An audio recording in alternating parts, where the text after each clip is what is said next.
nothing to show for it. We're going to show you how to earn more, keep more of what you made, and make money while making a difference. Let's get started.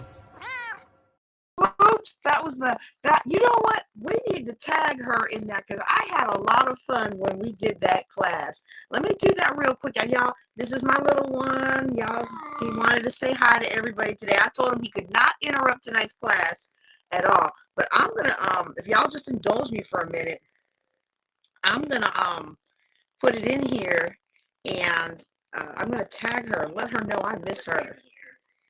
Uh-oh. Wait a second. Here, take that out to the other room and see if it sounds good when you get outside the door. That does not sound good in here. Does it sound better? Does it sound, come on, hurry up, please. Does it sound better? No? Ooh, something is wrong with my audio, y'all. Well, look, let me tag her real quick and just tell her I miss her. And then it's like all pixelated. Yeah, it's all pixelated. Okay. Let me tag her, but because I think that's funny that I had the wrong intro. Can you hear me now? Uh-oh. There we go, Rosalind Henderson. Rosalind Henderson. I miss you, lady. We had such good Monday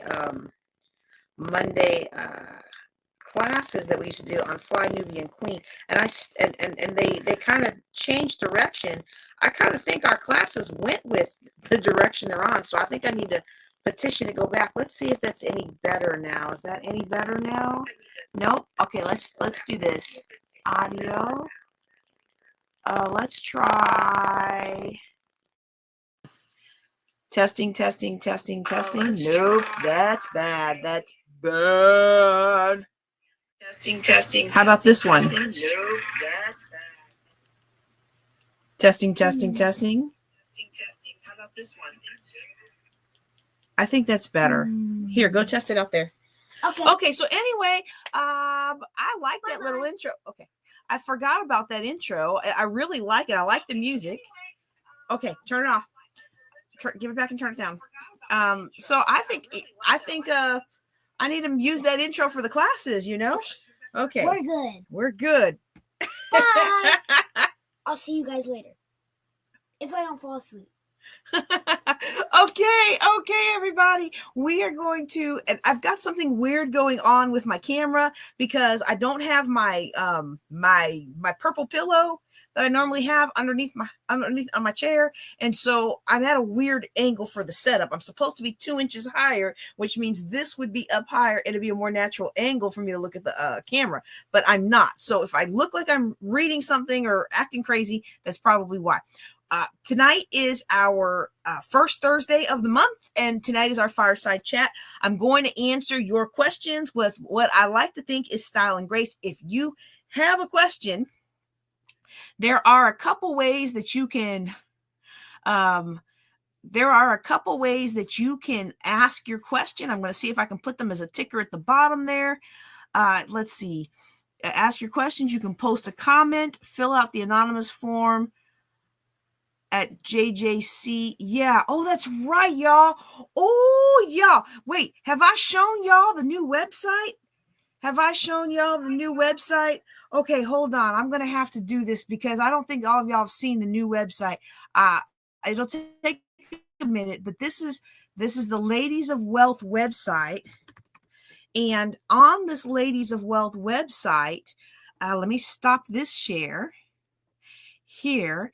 And I will show you. Let me add me back to the screen. Let me stop that share, and I'm going to show you the new website. Y'all, I love it. I really do. And it's interesting because sometimes you don't want to do something that's going to up level your environment. And I did not want to. I don't understand why it's taking so long. Okay. Oh, I guess my internet is running slow. That's not good. No, I'm going to, let's see.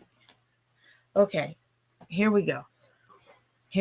That's the new website. Okay, and I say new, it's been about 2 months or so. It's been about 2 months or so, and I really love it. I did not want to go through the effort of making a new website because the platform I use to distribute all of my podcasts has a pretty decent website. I mean, it's pretty decent. It served me well for these last 6 or 7 years, whatever it's been, and I'm just okay with it. However, for some reason, I couldn't get things to update, and I was applying for a really important speaking engagement, and I was like, okay, I'm just going to spend 1 month on this, and I'm going to take the free trial, and of course, I'm going to cancel it. I used my free trial trick, which I'll share with y'all later. Let me write that down so I don't forget to share it with you later. Okay, my free trial trick. Okay, because I can't stand being sucked in by all these subscriptions that turn out to be fluff and nothing. All right, but this one, I spent about maybe half an hour configuring this site, and then another half an hour or so configuring the customized website name. And y'all, it's so pretty. I'm just so happy with it. I'm actually quite thankful that the Lord forced my hand and had me elevate. And this site has so many neat features. Like, check this out. Over here on the side is a button. You can actually ask your question just with a voice record. You don't have to log in. You don't have to leave your email. You don't have to do any of that stuff. Okay. You just ask your question. And then when I'm ready to answer it on the podcast, I can play it as part of the podcast. So if you have a business, you might want to leave your business name, and how people can contact you if they want more information. You can apply to be a guest. Okay. You can apply to be a guest on here. It tells you about me. It tells you a little bit about our podcast, okay, what we're doing. It gives you a place to put your social links, upload your photo, your website, your bio, all that in one spot. And that way you can just do whatever you got to do, okay? And so I actually have a link here to my media kit. So if you need headshots of me, they're all here. Although now that I see it, I'm like, that's not the best presentation. I'm going to have to figure out something with Google Drive because that's not really cute. But I really love this because I love the fact that you can catch up on old episodes. I love that you can learn more about who I am. And then there's the Ask JJ button. So if you don't want to do the voicemail, you can just ask a question here. Okay. And you don't have to put your real name. Now, if you want to reply, I'm going to need your real email. Like if you want to come on the show and ask your question, I'm going to need your real email. Because if I don't have it, doesn't bother me. Because we do want to be anonymous sometimes with money questions, because sometimes money questions, man, people don't want everybody else knowing their business. So you can be anonymous, but if you're going to be anonymous, I can't bring you on the show. Okay. But if you want your voice on the show and just not your face, you can use this handy dandy little voicemail. I love this feature, y'all. Y'all start using that feature so I can start incorporating it. All right. Okay. So that's the new website. And if you are listening to me talk about the new website as part of the Ladies of Wealth podcast, then I encourage you to go and ladiesofwealth.com and you'll be able to see the new podcast page. Okay. All right. Now let me go ahead and stop that screen and add in the screen that we had before for our fireside chat. And for those of you who are not familiar with me and my body of work, we have different themes for every Thursday. Every first Thursday is fireside chat. This is where I answer your money questions. Now at the end, if I've got the time and the energy and the stamina, we will also do a Juneteenth Legacy update for the conference that's coming up in June. Whoa, next month, y'all. Woo! My goodness. Oh, Lord, bring it all together for me, please, in Jesus' name. But I will tell y'all, today has been the National Day of Prayer. It has been so powerful. They started off at 7 a.m. in the courthouse, and I had school drop off, so I didn't participate in the 7 a.m., but 9 a.m., at noon, at 2 p.m., at 6 p.m., and then the 6 p.m., they're still going. They're doing an all-night vigil. I had to tap out at about 8 because I needed to get back here to teach. And so I was just like, wow, okay, Lord, you are doing something so powerful in the city of Stephenville. And I don't know what the Lord's doing. I just know that I'm saying yes to whatever it is that he's leading and guiding me towards. And I'm asking him to move in that capacity. Okay. And so we may not get to the Juneteenth update. I'm just going to let y'all know, because I have been crying and snorting before the Lord. I have been ministering to people without even intending to. And the Lord has just been there. All right. So let me bring that slide back up. This is the first Thursday. And that is the Fireside chat where I answer questions. Our second Thursdays are our 7-figure business building. So we focus on a multiple stream of income that you can implement. Our third Thursdays is real estate. And then our fourth Thursdays is the empowered entrepreneur. How can you become the person who has what you want out of life? How do you become the person that attracts that into their life with less effort and more results? And so the fifth Thursdays, when we do have a fifth Thursday, that's a wild card. I'm going to be honest with y'all. Sometimes I just put in a replay and spend that time with my family. We've been teaching on Thursday nights for over 10 years now. And sometimes it's just nice for the family to have a break, to just have a break from mama's business. And so, but that's our schedule. And so now I'm going to go into our question that we have for today. And the question stemmed from somebody who wanted to build a business. So this is a great case study. If you have ever wanted to build a consulting or coaching kind of business, or if you have a speaking business and you know that you should be selling courses, but you don't really know how to come up with content for the courses, this is an excellent case study for you, because what I did is what I teach others to do. Someone had a question for me, and in answering their question, I talked about it with other people, other moms, and found out that there was a need. And I said, oh, we need to fill this gap with some training. Okay. And so this question is specifically for a mom who wants to build a business. They want to have they don't have a problem being a stay-at-home mom. Their husband is not mean to them. He doesn't talk about how, she just sits around the house all day. They have a very good partnership. And I was actually pleasantly surprised to find out that they do sit down and talk about their spend plan every month. And I was like, okay, well, what you need to do is y'all need to add some spending cash for each other. But most of the time when I get a stay-at-home mom come to me who is concerned, can we just say it that way? She's concerned about the fact that she doesn't bring anything to the table. Never mind the fact that managing the household in an economical fashion, an efficient fashion, a frugal fashion is a full-time job. Okay, especially you got kiddos running around and you have the commitments that come with being in a small community like I live in today. And so when this person came to me, I thought they were going to fit this other category where they're staying at home. They don't feel like they're contributing anything.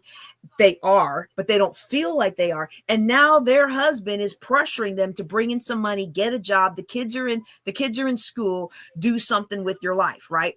And now, to any husbands out there, because I have had conversations like this, and the guy that I'm talking around has been like, oh well, I kind of resemble that husband remark.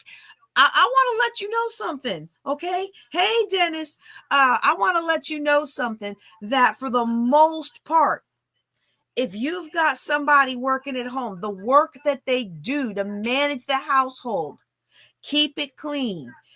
And then we're not talking about gender lines here. We're talking about all the things that come from managing the household. When I was chief of protocol for 4-star general, I was very surprised to learn how he had an aide who managed his household, an aide might as well been a maid. That's a whole nother discussion. I really felt for those guys, for those troops and gals. But he had somebody to manage his kitchen, somebody to manage the household, somebody managed the bar.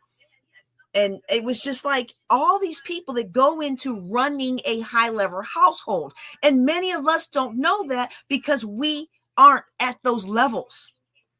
And we don't, not only do we not live at those levels, but we don't serve at those levels either. See, household managers, just to pay somebody off the street to do what a stay-at-home parent does, whether a mom or a husband, is going to be at least $75,000 to $100,000 a year. And that's without the love of care of the kids. That's just the household management. You got to schlep kids all around. Oh my goodness, that's even more. So I was not going to talk about this today, y'all, but somebody needs to be encouraged. If you are contributing to the household, then you are making a good progress. Hang on just a second. I hear an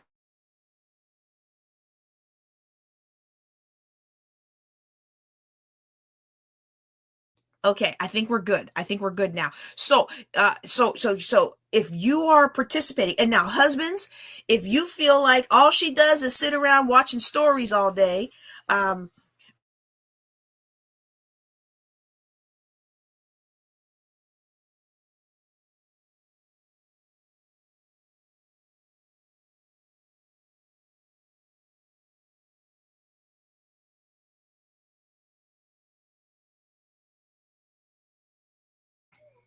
okay, sorry about that, y'all. So I had given my son to test the phone, but I had forgotten to tell him to turn it off. And I was like, where is that echo coming from? It was my fault. Anyway, you know what? I think the devil doesn't want me to get this point out. That's what I think. Okay, I'm going to back and try this again. I am speaking to the husbands of stay-at-home wives. Okay, you might feel like if your wife is not doing, and it could be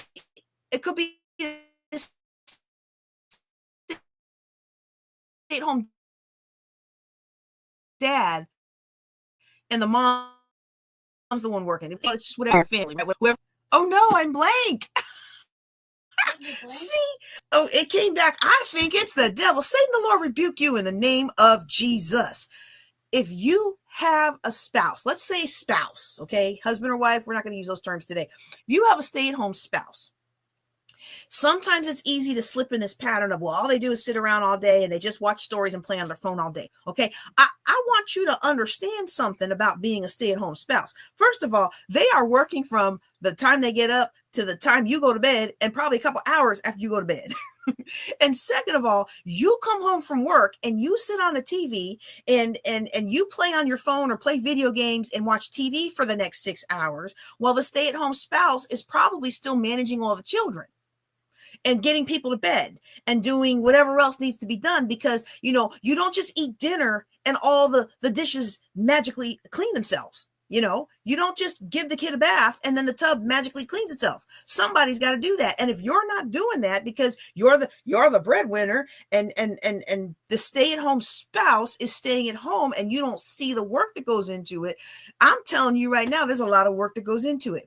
And I'm also going to tell you there's a lot of work that goes into advocating for your children in the school system. There's a lot of work that goes on in the community to grease the skid so that you can have the career you want and your children can have the activities they want and everybody can live peaceful, especially in a small town. And so I used to, when I was a working mom, I'm going to admit it. And for those of you who are jumping on about the 2-hour business, I'm going to get to it. But this is the reason why this person wanted a 2-hour a day business. Okay. Because, when I was a working mom, I'm going to admit it. I was like, stay at home mom is so easy. I do everything. And I wasn't just look, y'all, I wasn't just a once a week or have my kids go away every other weekend parent. No, when I was single after that divorce, after I moved away, I was a 24/7 single parent. 24. I did not get breaks. I wasn't like the guys who, when I started dating, like, oh, I'm a single dad. Oh, really? How often do you have your child? Every 2 weeks for the weekend? Like, that is not a single dad. I'm not even going to say the term that came to my mind, because you know what? I don't know who's watching my show. But anyway, that is not a father. Okay. You may have contributed to the lineage, but you are not a father. You only see your child every 2 weeks for the weekend. And that's it. Okay. But I was a full-time single mom. And then when I remarried and had the surprise in my 40s baby, then one of the things that happened was he was in Texas, I was in Virginia. Guess who was by herself with 2 kids now?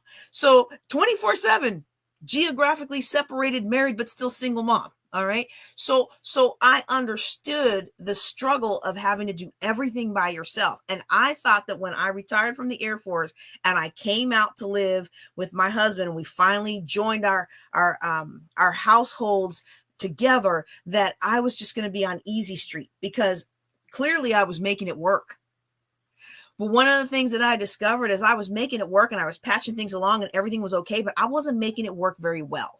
And maybe your family dynamic, I know I just probably offended like 20 million women out there, because most of the people who come to me are hardworking women. You've worked hard to get where you are, and you're just trying to take life to the next level. You know, you're called for more. And so some of you are going to really recoil when you hear me say that, but I just wasn't doing things well. I was doing it. It was working. I was getting promoted at my job. I was doing the things that I needed to do. I was making great changes for our nation to keep our nation safe. And my children were doing well. They weren't in and out of therapy. You know, they were doing well despite multiple medical conditions that had me running to the doctors for this child and that child and all the different things. They were doing all right. But you know what? All right isn't thriving. All right and average is just all right and average. All right in today's world, average in today's world is barely keeping your head afloat. It's barely treading water. It's reaching out for a lifeline, because if you make one false step, it's all going to come tumbling down. That's what life is today. And that's not enough. It's not enough. And I dare say that I am busier now as a stay-at-home mom than I was as a lieutenant colonel in the Air Force in a separate state from my husband with an infant and a 10-year-old. I'm much more busy now, but I'm much more fulfilled. Now, this is not, all of that said, this is not meant to be a philosophical discussion. Boy, I almost filled a podcast on that. Maybe I should talk some more about being a single mom, not single mom, but a stay-at-home mom. Okay, my heart goes out to the single moms out there, because it's tough. It's tough when you're the only.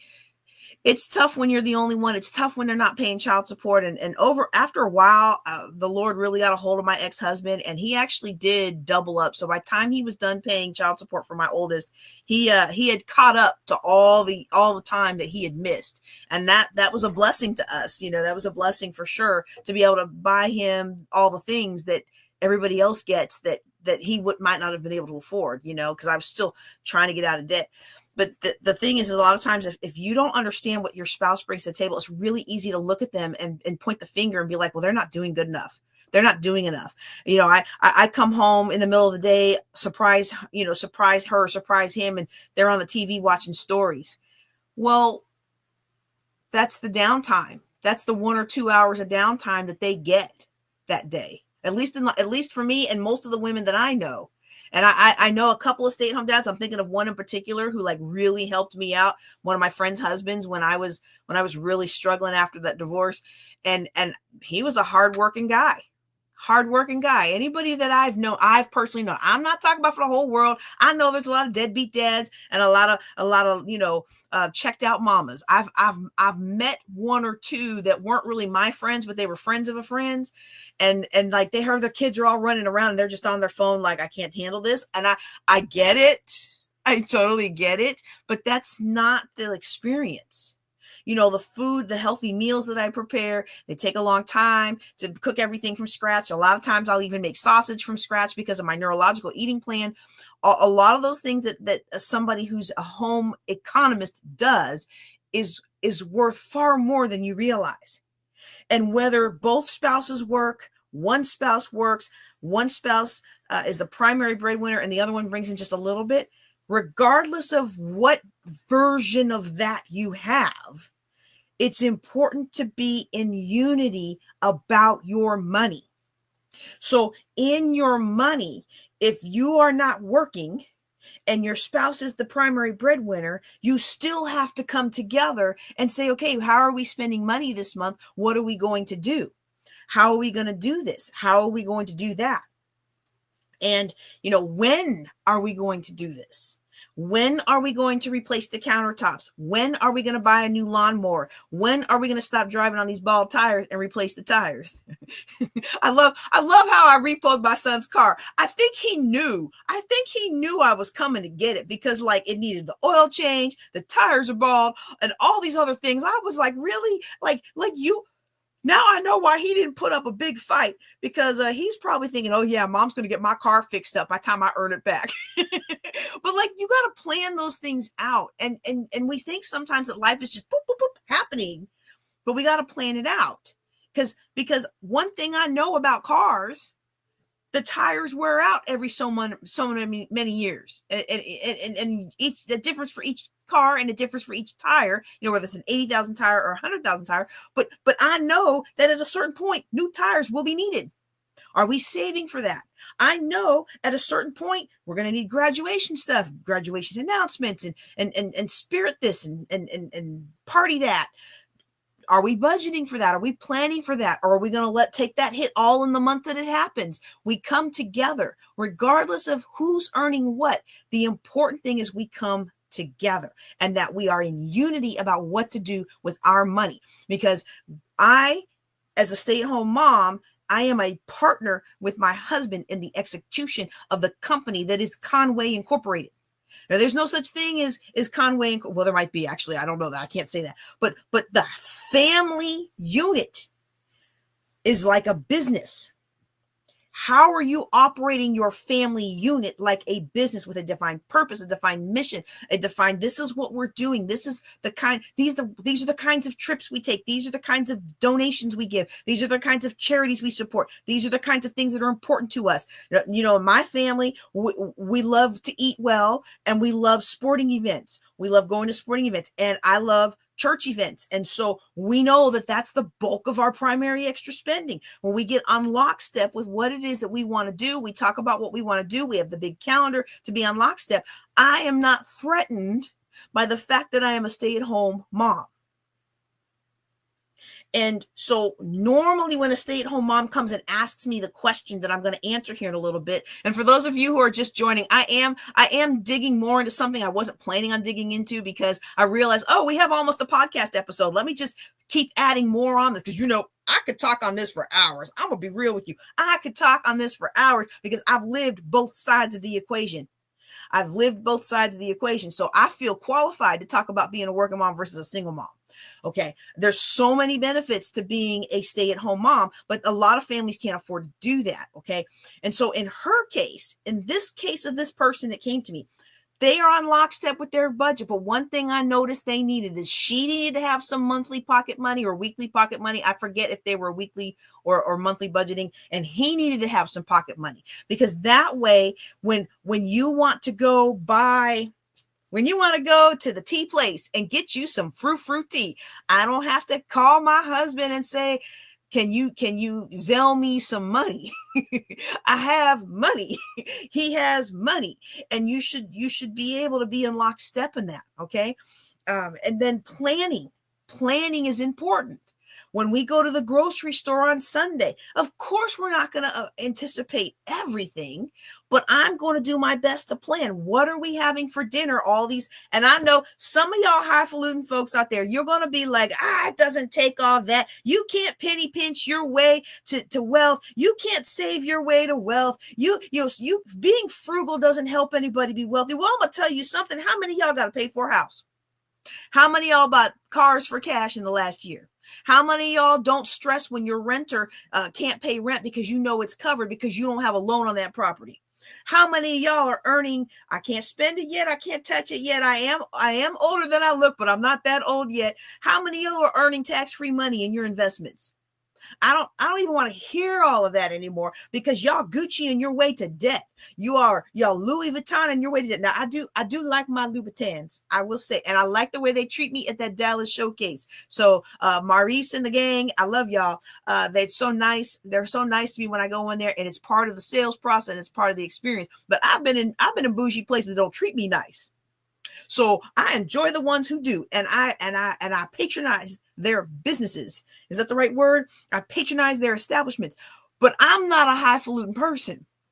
I'm not saying you have to have no brand names like me, but I feel like if Gucci is not paying me, I don't need to display Gucci unless I just like what Gucci is offering. I like unique things. I like certain colors. If it's a unique thing and it's in the color I want, then I'm going to buy it, right? But some of us now, oh, I'm gonna rein that back in. I'm gonna rein that back in because I got one more point about being a stay-at-home parent that I want to make. So I got to rein that back in. All right. But some of us, we are so quick to point fingers at all the things we don't want to do to get out of debt and build wealth that we poo the people that really are debt building wealth. And I'm gonna tell you something about some of these. You gotta stop bonking the cord, honey. You gotta be still. Every time you move, you're blanking out my screen. Just lay down and be still. Okay, sorry, y'all. Let me tell you something. Wait, let me just pause again. Let me tell you something about a lot of these gurus. I know a lot of these financial gurus in person. And while they will tell you how to leverage debt and how to have this esoteric thing and how to do credit card arbitrage and what was the new one that was coming out? It was mortgage arbitrage and there's another type of arbitrage that people are doing now. Like they come up with all these things and it's so esoteric and it sounds so cool. And you know what's really great about it? It sells them a lot of courses. But do you know what most of them do in their own private life? They live a debt-free lifestyle and they invest in real estate or the stock market. And if they do take leverage in the form of a loan, they have enough in other assets that if something goes south, they can quickly pay it off. Yeah. So anywho, okay, I don't want anybody listening today to be like, she plans her meals. I don't think I need to listen to her. Hey, you go find somebody else with a paid for house. All right. I'm sorry. I'm feeling myself a little bit today. But seriously though, I plan my meals out. I think about what snacks I'm going to want. And of course I might want something else. That's what the fun money is for, but you plan. And when you're strategic and you plan and you make the plan and you work the plan, then the plan works for you. And so I want to encourage those of you who are stay-at-home, where one of the parents is a stay-at-home parent. I'm going to teach you in the next 30 minutes. And if you're listening on a podcast, it'll be the next episode. I'm going to teach you how to work a business in 2 hours a day. But even if you don't work a business, you can make such a huge contribution to your household. You would be shocked at how much little one spouse has to earn in order to have a fulfilling life when you've got somebody at home managing it well. Okay. All right. So again, if you're listening to this as part of the Ladies of Wealth podcast, I want to encourage you to come join us on Thursday nights because that's when we record these live. You can ask your questions live, or you can actually drop them in the chat, or you can just participate and just get the first fruits. And the best part about it is it's absolutely free. You know, I remember being $800,000 in debt. And I know it didn't matter how amazing the courses were. I wasn't buying it. You could have the most amazing course that was going to get me out of debt in 3 months. I did not have 2 pennies to pinch together. And I was not spending not even $1 on your course. And then once I got to the point where I could spend $1 on your course, nobody had a course for $1. So then I learned how to become an affiliate so I could earn the courses that I wanted to take to boost my business. Okay. But the Thursday nights is free. And I'm always going to have at least one free class a week. Always, because I remember being in that situation and I want to be a pathway to help you grow to success. All right. So with that said, now we're going to move on to the actual question. So this stay-at-home mom wanted to know how she could contribute during the time her children were at school. How could she contribute to the household during the time that her children were in school? And her schedule was very similar to mine. She doesn't live around here, but her schedule was very similar to mine. She dropped her kids off at about 7:30 in the morning and then picked them back up at about 3-ish, 3:20-ish, 3:30. It might be 3:45. I think that, whatever it is, but it's a good long hack. And when we looked at the good long hack and we looked at the things that were important to her, her health care and exercise and things like that, and meal planning and all those kinds of things were super important. And so then it was like, okay, well, I'm going to show you how to carve out a business that doesn't have to take long to grow to self-sustaining, but you only need to really work it about 2 hours a day. Now, before you scoff at me and say there's no way you can build a business for 2 hours a day, let me just casually observe what I remember from the workplace. Can we just talk about, can we be a little bit, can we be real? Are we friends today? Can we talk about the workplace? Can we talk about how people come to work and they basically do nothing all day and then get up in church and testify about how they get paid to do nothing all day? Like, I remember, I won't name the agency, but I remember going to one government agency and they didn't open till 9 and we didn't know that. So we were there at 8:30 and we wanted to be first in the queue, and the ladies come wobbling in. It was kind of waddling in at 9 o'clock. And I was like, hey, I need to get this done. And they're like, oh, no, you don't. We just got here. We're just now clocking in. We're going to go get our coffee. And when we get back from getting our coffee, then you can have the service that you're here for.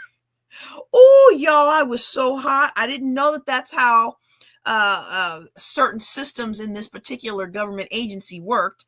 And eventually, you know, I sat down and I was trying to find somebody else. Then I was trying to find somebody else to meet the need.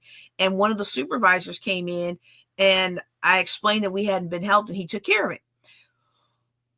But what I've discovered since retiring from the Air Force is that a lot of corporations, there are a lot of people wasting a lot of time and a lot of money.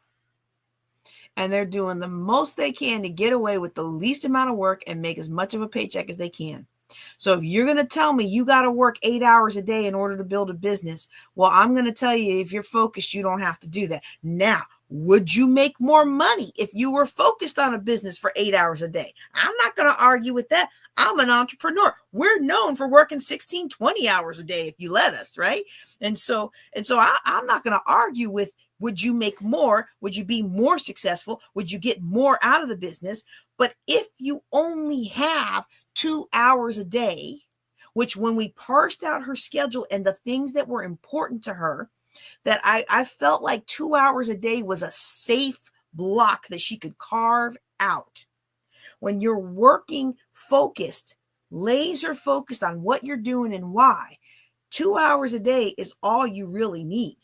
And if many of us entrepreneurs will be honest with ourselves and we would look back over our history, we would note that we spend a whole lot more time rearranging the stuff on our desk, putting the cup just so, and the mouse pad just so, and the motivation pieces just so, and we spend so much time prepping and prepping and prepping. We don't spend any time phone calling. We don't spend any time emailing. We don't spend any time building courses. We don't actually spend time on business building activities. And that's a whole nother discussion, right? Like, what is it about those activities? What is it about the fear? What is it about the imposter syndrome? What is it that's stopping us from executing those business activities?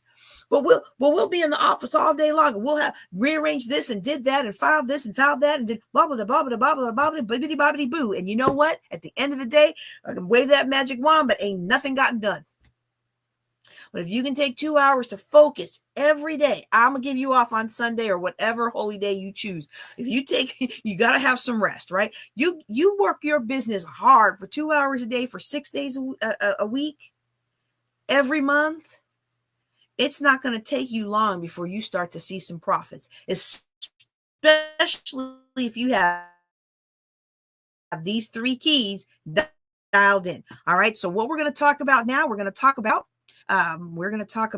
there we go, how to build a business in just 2 hours a day. We're going to talk about the 3 keys that you need to have dialed in so that, whoops, let me go back. Oh, I went too far, too fast. We're going to talk about the 3 keys that you have to have dialed in order to build a business in just 2 hours a day. All right. Now, I'm going to give y'all a bit of a spoiler. I was going to build the class for this tonight. A lot of you know I often don't build the classes until after I build the outline of the class, but I don't actually fill it with all the things because I like to, wait, let me put it on me so y'all can see me here. Okay. A lot of times I don't actually fill out the class. I pre-sell the class, and I do that so that we can, all of us go through it together and I can answer the relevant questions to the people who are taking the class. So at least that first cohort gets personalized attention. And then if we do another cohort, then they get personalized attention. But if they don't, 9 times out of 10, most of the questions that are going to be asked by the first group anyway, or the second group anyway. And you just put all that together and now you have a robust class, right? And so normally I build it out and I'll try to have it ready for you so I can sell it or maybe give it away in the thing. But with the power, y'all, if I could just, I've never known anything interfaith to be, now I don't want to say interfaith because it was definitely a Christian prayer, but I've never known anything with so many different denominations to be such a powerful move of the Holy Spirit. And so I kept saying, okay, well, I'm just going to go for 5 or 10 minutes to support that pastor at their church, and then I'm going to leave. And then an hour later, 2 hours later, the glory of the Lord is still falling. And I'm like, well, I didn't get that class built. I'll have to do it next time after the next one. I got to get to the next one. So what I'm going to do, I'm going to do this. I'm going to give y'all my text number. Text I'm in to 254-454-HOPE. Okay. And I will remember to do that later, but I'm just going to put that out there now so I don't forget to do that later. Okay. You're going to want to text I'm in to 254-454-HOPE. If you are interested in the How to Build Your Business in Just 2 Hours a Day workshop, I haven't scheduled it yet. I have outlined it. I haven't built the Think If It class for you to enroll and pre-register yet. I'll admit I haven't done all those things, but when we get the people who are interested, we will pick a good day to do it, and we will spend a whole day outlining your business. And so with all the different people on there, it's like spending 2 hours. Okay. It's going to be longer than 2 hours because I can't just do you for 2 hours. I got to do somebody else doing it as well. And the next person and the next person. So it's probably going to be an all day thing. Well, hold on. Let me get on you. It's probably going to be a whole day thing. You're working on your part. I'm answering questions with this person. They work that part. And then I'm answering a question for this person and they work that part. So it's going to be kind of like a round robin group coaching kind of thing. Very limited in size, because in order to give that kind of excellence and that kind of attention, I can't have too big of a group. Okay. And so if you are interested in the entire workshop, if you've been wanting to start your business, if you've been feeling like you need to start a business, but you don't know where to start, then I want you to text I'm in to 254-454-HOPE. That's 4673. And that will get you in my queue so that when I ask for the dates and times that work the best, you will be part of the people who get to choose that. Okay. All right. So this is what we're going to be talking about today. Let me go ahead and take that down for now. All right. There are 3 keys that must be dialed in order for you to build a successful business in just 2 hours a day. And you might say, it's impossible. I don't know how I can do this. Who on earth can build a business in just 2 hours a day? Okay. First of all, I want to tell you something. I don't know anything about you because I don't know you. Some of you I might know, but the screen does not tell me who's watching. It just gives me total numbers. Okay. But one thing I know about you is that you work too hard to be this broke. You work too hard to be as broke as you are. For as much effort as you are putting into life, you should have so much more success than you are having right now. For as much effort as you are putting into life, you should have so much more control, right? For as much effort, opportunity, so much better health, so much more of everything, so much more faith, so much more fulfillment in your relationships for the amount of effort that you are putting in. And sometimes we don't even realize that we are our own worst enemy, because we believe if working hard got us here, then working hardest will get us there. We worked hard to get here. We think that working harder will get us there. And we worked hard to get here, and you're not going to stop us from getting there. What we don't realize is this is the hard work that got us here. And you need that hard work to get you here. But it's not about hard work to go up to higher levels. It's about connection and working smarter and emphasizing processes. Okay? That's what you need. That's what you need. Oh, yes. Somebody's asking what's the number. Okay. Thank you, ma'am. Appreciate you. Okay. And again, this class is not out there yet. Okay. This class is not out there yet. I'm going to text it to you when it is. And then we're going to pick the date that works for most of the people. Okay. But one thing I do know about all of us. Okay. So I told you the first thing I know about everybody. One thing I know about everybody, we work too hard to be this broke. Okay. I know for years I worked too hard to be as broke as I was. I made 6 figures and I still didn't have 2 pennies to rub together. Y'all, that's a tragedy. You can't even qualify for any kind of programs or help or anything, but you still have no food to put on the table. I'm not going to complain because I appreciate the Lord for giving me a good salary to help climb out of that $800,000 of debt. But y'all, that was a rough and humbling time in my life that I hope I never have to return to. And I hope you never have to stay in a time like that either. Another thing I know about all of us, and clearly I can't spell, but that's okay. I have traveled all over the world in my military and in my upbringing. We have traveled all over the world. And 2 things that I find that is common to people all over the world is that most of us wish that we had more control over our time.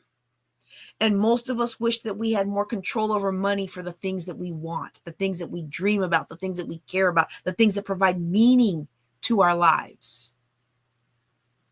And we work so hard to get access to those things. And yet it just seems to slip through our fingers every time. Well, you implement these 3 keys. You implement these 3 keys that I'm about to tell you. And then you're going to find out just how possible it is to build a self-sustaining business with just 2 hours a day. Okay. The key number 1 is the principle of ikigai. Okay. Now this is a Japanese principle. My little floret here it does not say ikigai. All right. If you remember what this is from, then I want you to drop it in the chat. And the first person who drops this in the chat is going to get $7 to their Cash App. All right. So if you remember where you have seen me teach on this, then I want you to drop it in the chat. It's a very specific training I used to do once a year. And the crazy thing is this Japanese principle, someone taught it to me and I made this chart. They didn't name it ikigai. So I called it highest and best use. and I made this little chart just going off of the principle, and I taught on it for years. And then when I was trying to find an ikigai chart so I could put it in my slide, I couldn't find a good one. So I just went and grabbed this old one. Okay. But highest and best use really should say ikigai. Okay. And the principle behind this is the thing that is going to allow us to have the most profitable and fulfilling life.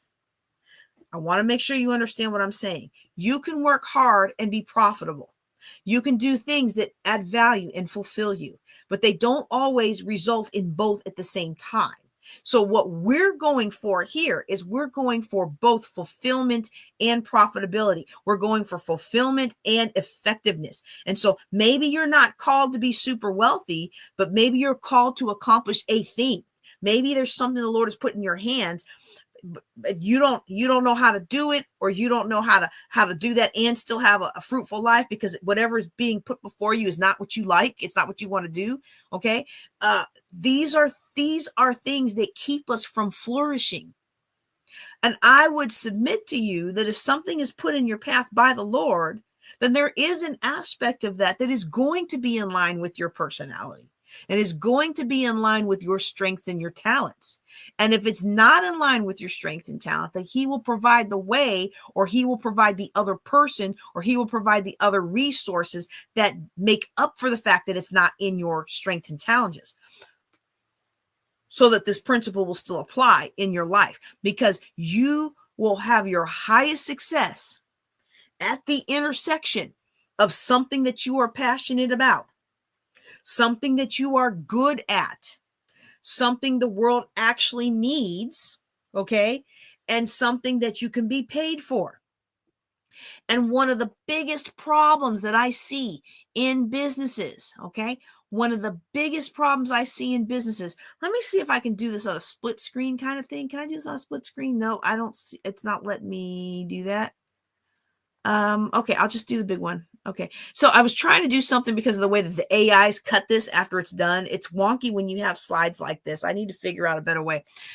I see a lot of people who love something and they're good at it, and that's their passion, and they just absolutely love it, and they want to make that a business, and are like, oh my goodness, I am going to do this. So let's just say I love this. This is my black queen. This is my black queen. In chess, she is the most powerful player in the game.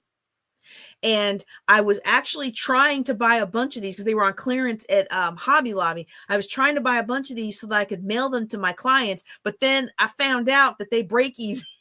So if you did not get a black queen, I'm sorry. And if you got a black queen that was all crunched up, I'm sorry. But she is the most powerful piece in the game. And that's why I like to have the reminder of her, especially considering all the things that are going on in the world. Okay. This is the most powerful piece in the game of chess. And in my life, I am the most powerful person in my life other than the Lord. Okay. And so I might say I love the symbology of this, and I have a passion to help empower women's lives. So I'm going to make it my mission to put a black queen in the hands of every woman who needs to be encouraged. So every time she looks at it, she remembers that she has the power. Now, I'm not making this sound good. Don't I make that sound good? Does that sound good? If that sounds good, put that in the chat. Ooh, that sounds good. Like, I'm making this up. I'm totally making this up as I go along. But doesn't that sound good? Like, I could see somebody making it their mission that I'm going to put something in your hands that's going to encourage you all the time, right? I can make that sound really good. I can get all excited about it. You see how excited I got, right? I can make that sound really good, and I can make that really, really exciting, but the world does not need it.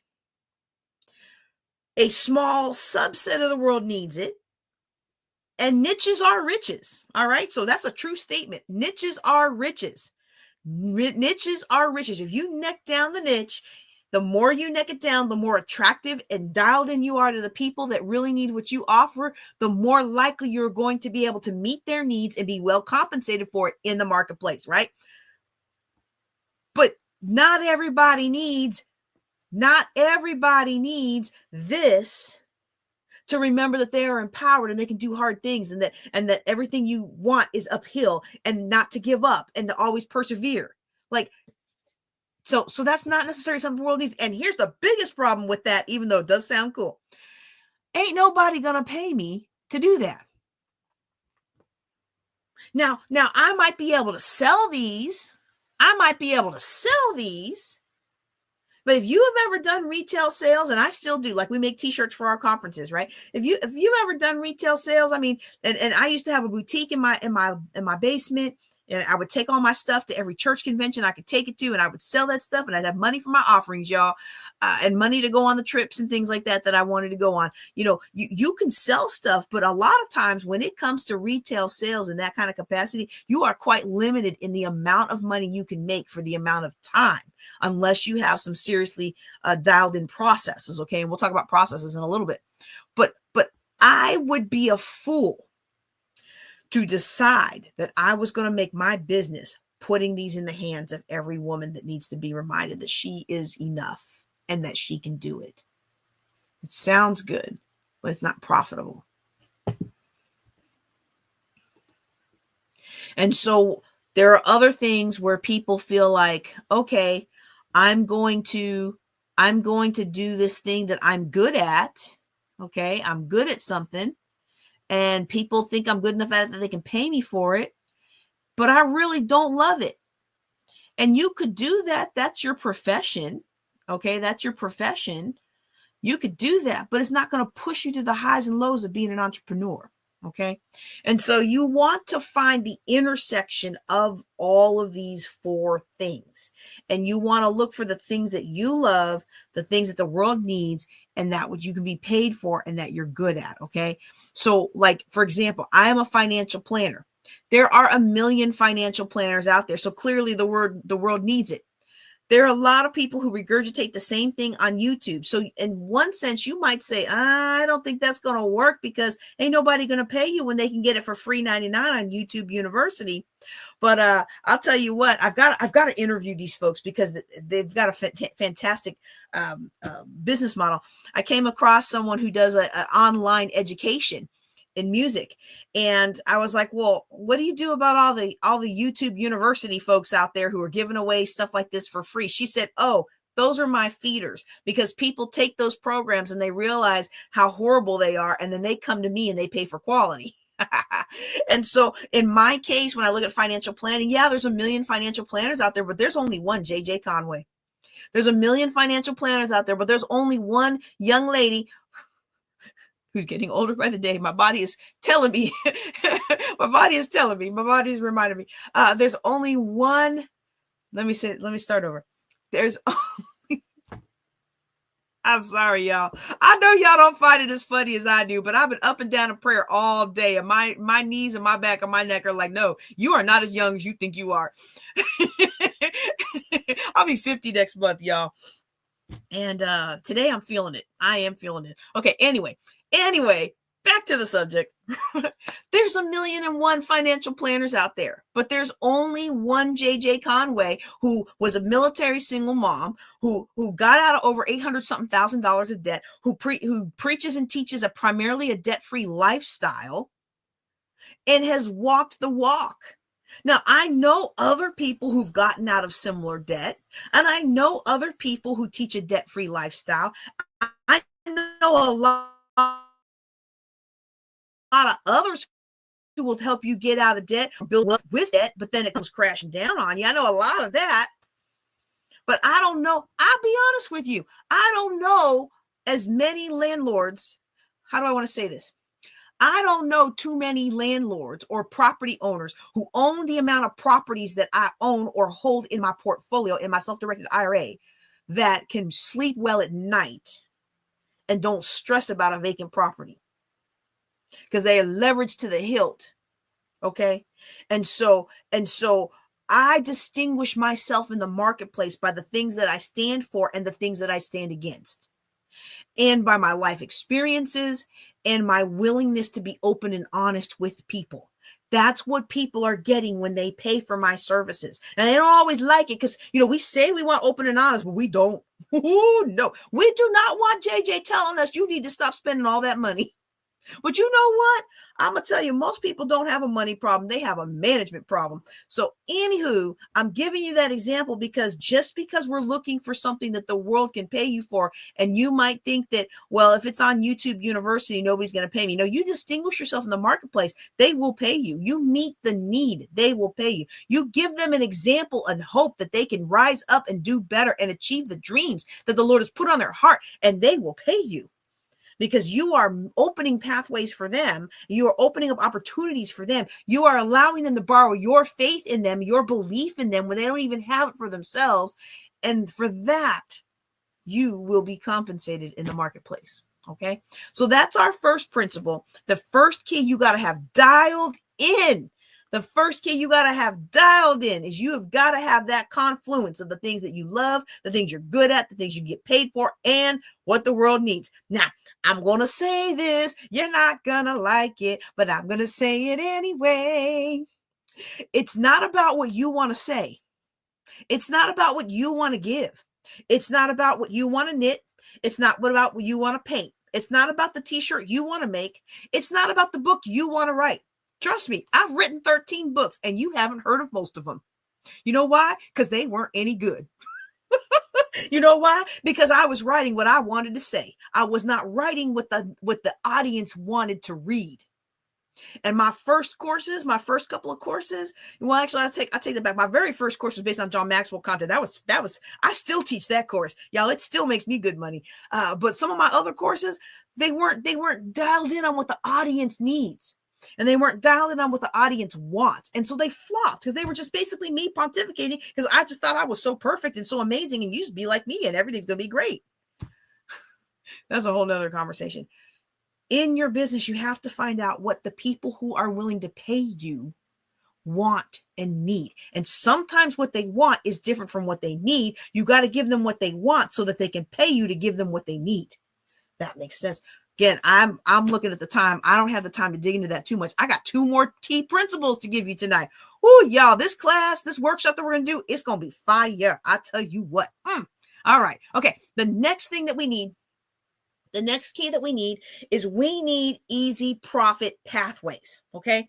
And so there are 2, look, there are a bunch of pathways. There are a bunch of pathways that you want to create in your business, but I'm giving you today 2 of the biggest ones. And if you don't have these pathways in your business right now, your business is not going to succeed. However, if you can put these in place right now, I'll bet you will see an increase in your payments, your notifications of payments received. I'll bet you'll see an increase in those within a week if you get this right. Okay. So there's 2 different pathways that we're talking about. The first pathway we're talking about is simply, how do I pay you? And I had to learn to stop making things so complicated. I had these clients in my office one time, and I had them in there, and this appointment was going downhill. You know, this person was a separated veteran, and they had a lot of health issues. And I was like, you really should go to the VA and see about getting disability benefits. And these people, how do I want to say this? I want to say this in a nice, tolerant, and inclusive manner. These people had already made up their mind when they saw me that they did not want to work with me. Okay. And so no matter what I said, the appointment was going downhill fast. And so then I decided to show them if they change their mind, because I really felt like I could help them, but I had offended them by suggesting they go to the VA. If you change your mind, here's how you can connect with me. I went through that website for like 3 minutes of clicking. Now, 3 minutes does not sound like a whole lot of time unless you're clicking and they're watching you. 2 angry people are watching you. And I realized in our website update, I had what's the easiest way to say it? I had made difficult the ability to pay. I had erased, I had removed, I had obliterated their ability to pay me. Nobody could just go click a button and get connected with me. Nobody could click a button and buy what they needed to buy from me. And in the past, it was JJ's courses, JJ's books, easy peasy. Okay. So you want to have a pathway for them to pay you that is easy and removes as much friction as possible. Okay. Now, the other one I want to draw for you, and my pens are over there, so just give me a second. Okay. Give me a second. Oops. I did not mean to do that. Okay.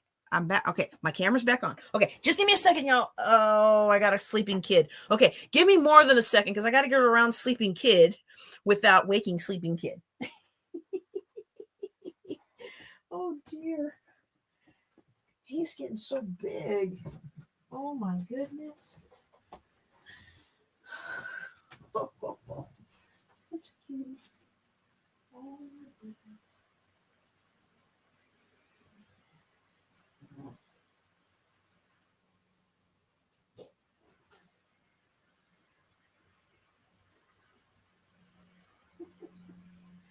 He's so precious.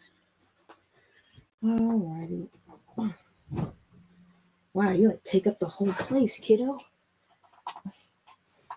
Okay. All righty, let's draw this out.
router.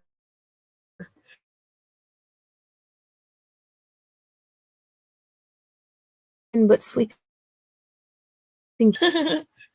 Okay. Okay, okay, I think we're back, y'all. I am going to switch my audio because for some reason it's gone crackly again. Just give it a second. It's just moving real slow, and I'm just going to take my time with it and not click up 20 million things. Okay. All right, good. Okay, so there's two different pathways. I think I said that. Make sure that you guys heard there's two different pathways, okay? The first pathway is you want to make sure people can actually pay you. And so what I mean by that is they actually need to be able to give you their money.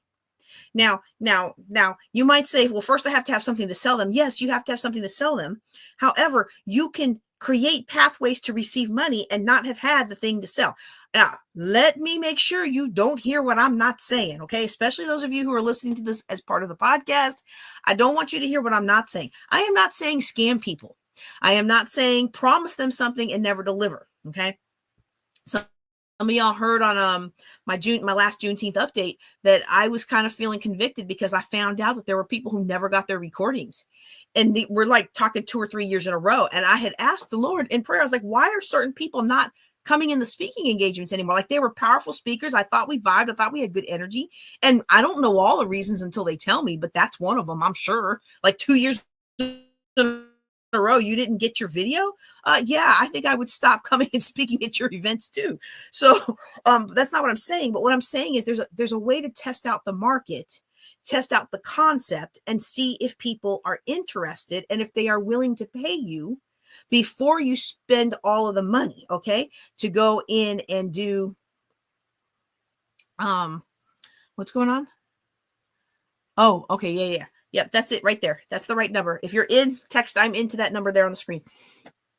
Okay, because you don't know yet. And there's this really neat story from the $100 Startup by Chris Guillebeau, and he talks about this guy who wanted to do some kind of automotive catalog. I forget what it was, but he basically took out an ad in these automotive catalogs and these automotive magazines, and he basically said, this big whatever guide it was, let's just call it automotive guide. I don't know exactly what it was, but it's a $100 Startup by Chris Guillebeau.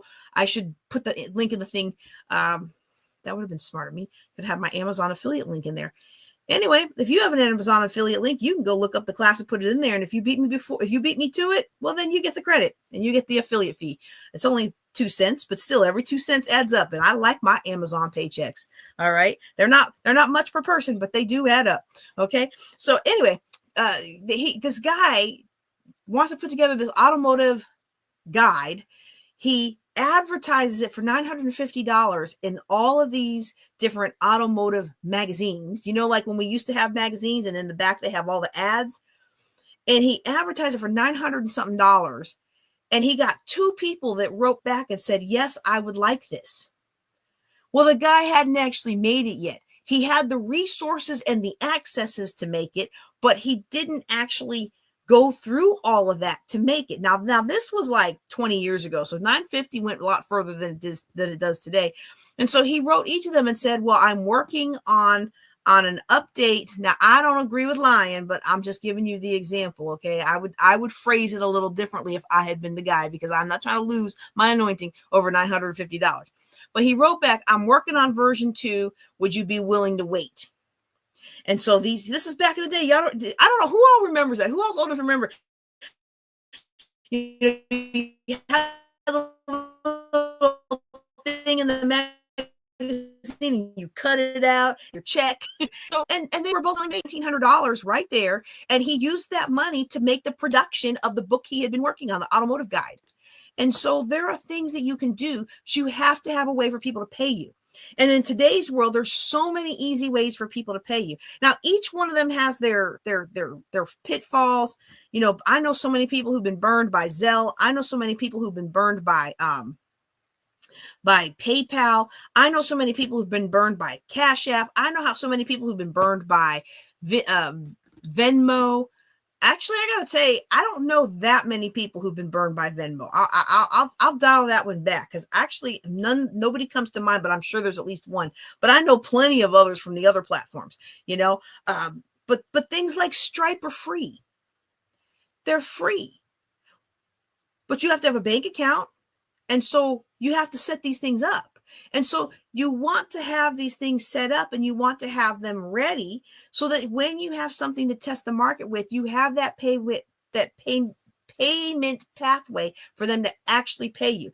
And then you want to audit your processes to make sure that they can actually, when they see the item on your Facebook that you're advertising, and you send them a link to where they can go get it, or you say inbox me, and then you inbox them a link to where they can go get it, that link takes them to where they can pay you, and not takes them to this page and this page and this page and this page and this page. Now you may want a landing page. If you're selling something that's like $5,000, then yeah, you probably need a landing page. But you know, for a $9 ebook, I'm not clicking 20 times. I'm just not. I'm like, what is this? You know, people be like, give me, you know, here, download my free book on is homeschooling right for me. And then they want like 40 pages of your information. I'm like, you know what? I can do Google research on my own. I can ask ChatGPT. So you want to make a pathway that's easy and doesn't block people. And then as your business grows, you're going to want to audit that, because you don't want to end up like me after a new website refresh on my website, trying to tell people who are already deciding they don't want to work with me. And I'm trying, and they're there for the appointment, and I'm giving them good information. And so what happens sometimes, when people realize that we are not who they thought that we were, or they realize they just don't want to work with us for whatever reason, then what they are doing is they have made that emotional decision, and now they are trying to find a logical reason to say no to you. And that's what these people were doing, because everything they were coming out with, I was coming back. Oh, well, you know, I'm not lazy just trying to siphon money from the government. I'm not trying to encourage you to be lazy. You worked at this base and this base and this base, all those bases. And you know what's so funny is now they've come out with all the issues in the news, but we already knew that those bases had issues. And so, like, I'm not trying to cheat the government out of any money. You worked in this place. You breathed those fumes. You probably have some kind of medical conditions that, if they haven't manifest right now, they will manifest in 10 to 20 years. I used to work in the office where they paid all the nuclear widows. A lot of things don't manifest until later. And so basically these people, you know, they got so offended, and I finally got irritated. I was like, well, you're both so severely overweight. You might as well go get some help. Because I was mad. I was just like, okay, because after the website fiasco, and then they had to throw another dig about, we would never work with somebody who wants us to scam the government. I'm like, it's not scamming the government if it's your benefit that you are owed. It's this nation took its pound of, well, it didn't take enough pounds of flesh out of them, honestly. I mean, I kind of resemble that now after my retirement, but I was just like, anyway. So anyway, before I insulted them, they were just looking for a reason. And in that instant, I gave them the reason. Oh, well, you're not very organized. How do we know you? We can even trust you with our money. Some financial planner. And nowadays I'd be like, you know what? Bye. I don't need you as a client. But back then I was getting my business started. I was trying to take all the clients I could get, y'all. But I was trying to click and click. There was no way for them to pay me on my website. There was no way for them to book an appointment on my website. There was no way for them to do anything. They could go to Amazon, my Amazon links to my books. That was about it. And so make sure you audit those pathways. Okay, I think I spent way more longer on that than I intended to. So hopefully for the podcast, I can find a way to trim that down. But that's only one of the two big pathways that you need to create, okay? So when we're looking at making sure that you have easy profit pathways, one is they need to be able to pay you. See the money in that? That's what this picture represents. They need to be able to pay you. That's one side of the pathway. The other side of the pathway is they need a growth of value with you, okay? And that's what I wanted to draw out for you today. How what you're getting today is serious gold, y'all. I hope that you will adhere to these principles so that you understand how to implement these things in your life, okay? And this is called the value ladder. All right. This is called the value ladder. Okay.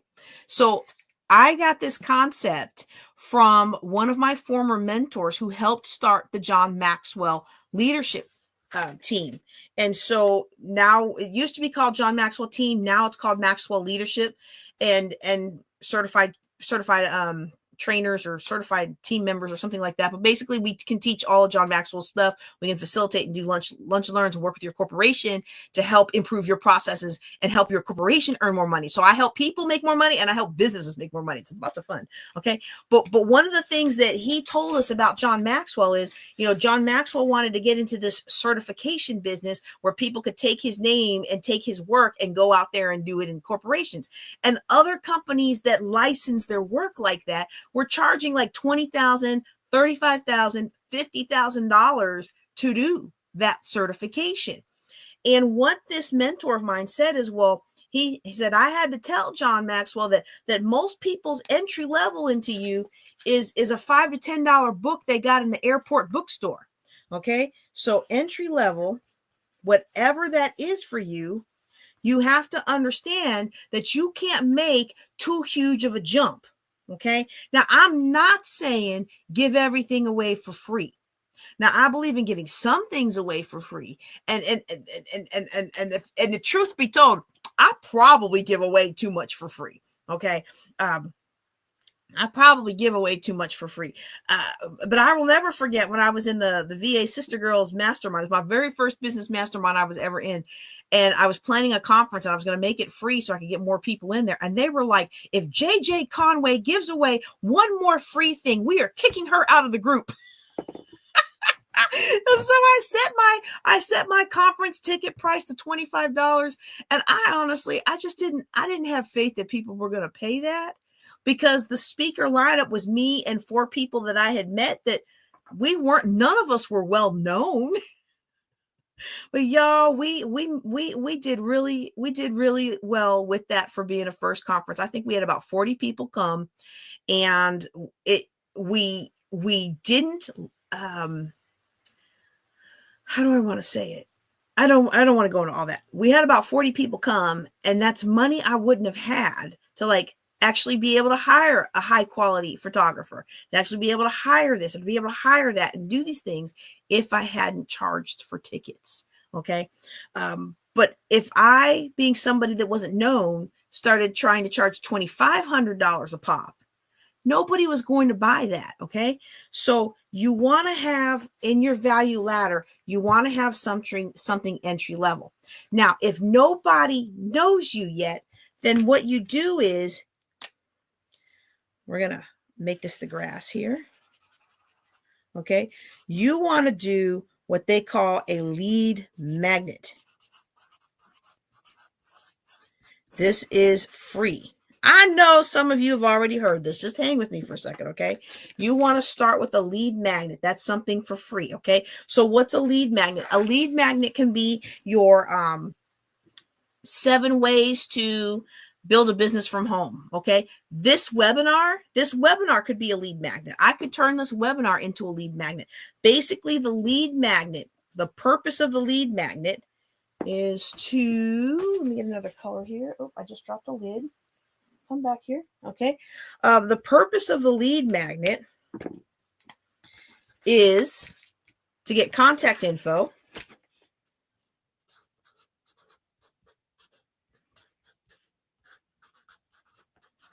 and that contact info helps you build a relationship.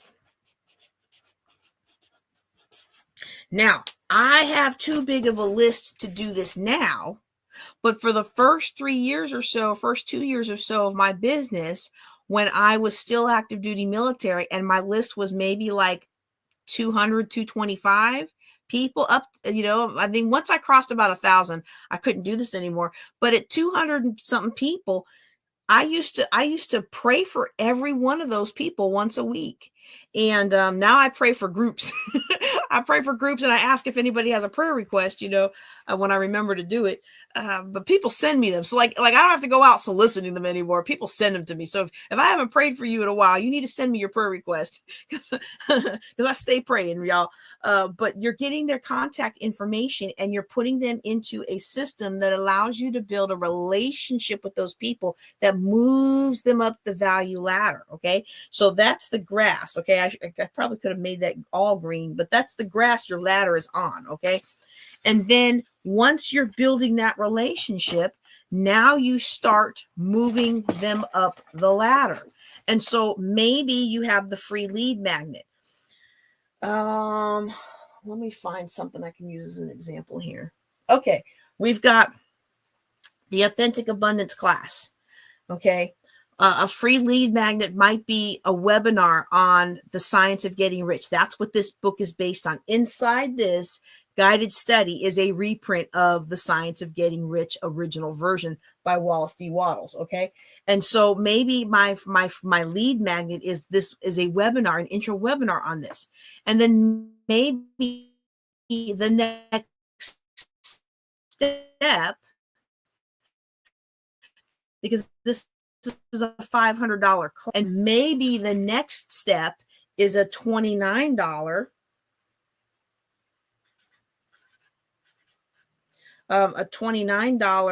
mini class.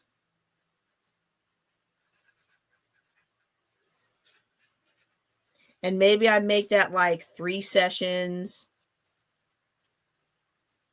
and I have guidebooks,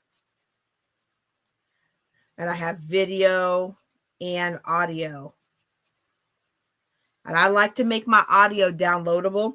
If you guys have been in my classes for a while, you'll notice that I'm switching providers because SoundCloud is making people create accounts now in order to download. And so I don't like that. Like, you already have to log into my platform in order to download my course.